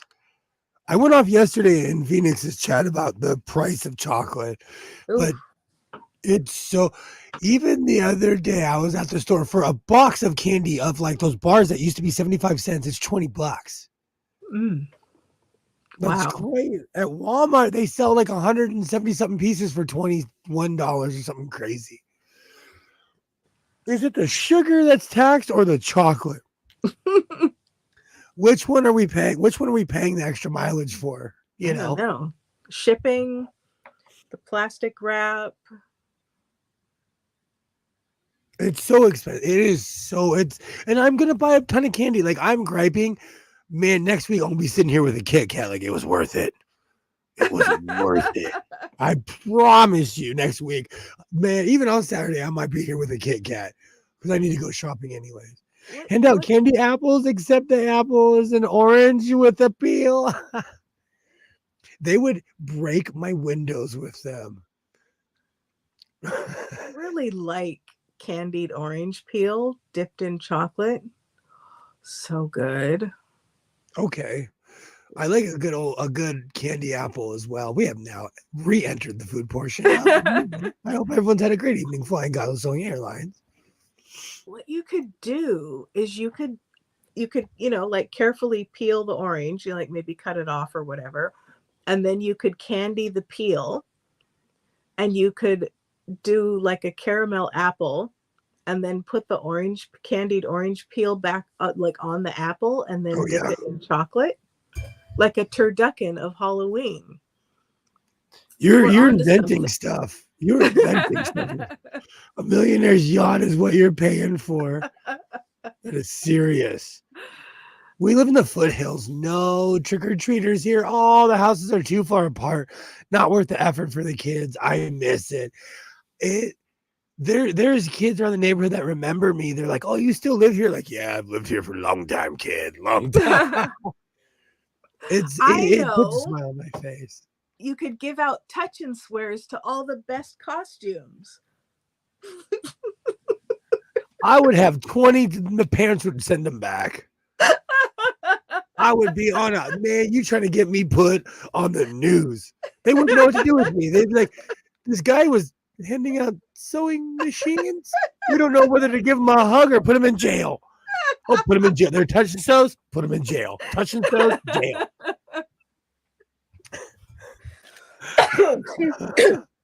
And plus, touch and sews are like 40 pounds each. Those 7-year-olds are not strong enough to carry those. You need to give them to the older kids who can carry them home. Drop the touch and swear on them with the cherry picker. I have 2 tractors. You know what? Like, I like the trick-or-treaters. I do. They're especially cute, the little guys. Oh. Yeah. Oh. It reminds me of when Isaiah. Now he's all cynical and wants to hand out candy. Well, if you're big and you've got a mustache, then you roll up on someone's door and they start to look askance at you while you're there collecting candy. Well, we also here we're big on ASD and people with autism. So we do the blue pumpkin here. The what? The blue, Blue pumpkin? pumpkin. Yeah, blue What? pumpkin is for autistic almost adults. It's an identifier of like this person has autism. Don't be mean to them. Oh, so like they're like candy collecting pumpkin is blue? Yeah. Oh, well, I'm glad I knew, so I didn't ask why someone had a blue pumpkin and make an awkward porch moment.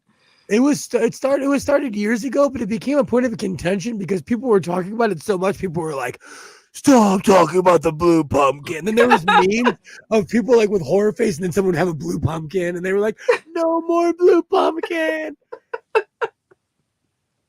I I've never often did a play. Oh, sorry. Go ahead.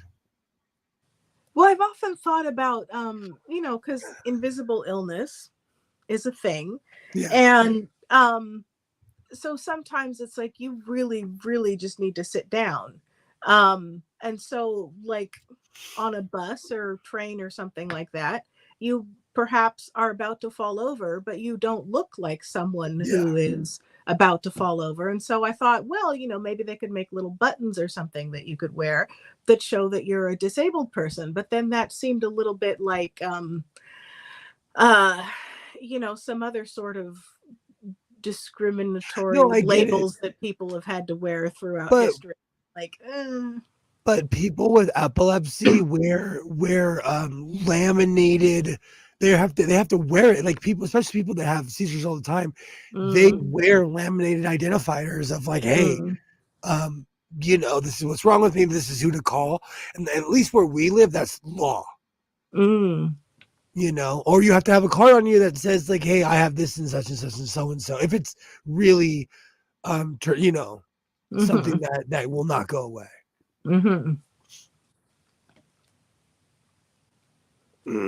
So it just depends. The blue pumpkin though it's funny. Like I thought it was a great thing. Well, I mean, if you don't talk about it, then people don't know. And so then they can't make the accommodation. So it can't be like a secret thing and not a secret thing at the same time. A lot of people didn't like it because it distinguishes the kids as different. So that was the argument. Well, it's not saying that all kids with autism or what have you must have a blue pumpkin, but it helps if someone would like to use one to show that they're not just some overgrown candy moocher. If you come by my house with a blue pumpkin, I'm gonna hook you up. I hook you up hard. I mean, I feel candy bars in there. I'm not like age discriminatory. I feel like anyone who has put in the effort to put on a costume and go around the neighborhood is free to get some candy. That is actually a point of contention in my neighborhood, but I feel the same way you do. We do get people that are bigger than me, but like I was this size at 13. So my son's homeschooled. There was a young man. We were all the dads were standing back. This guy was standing behind us, and they were calling out people's names. This kid stood up.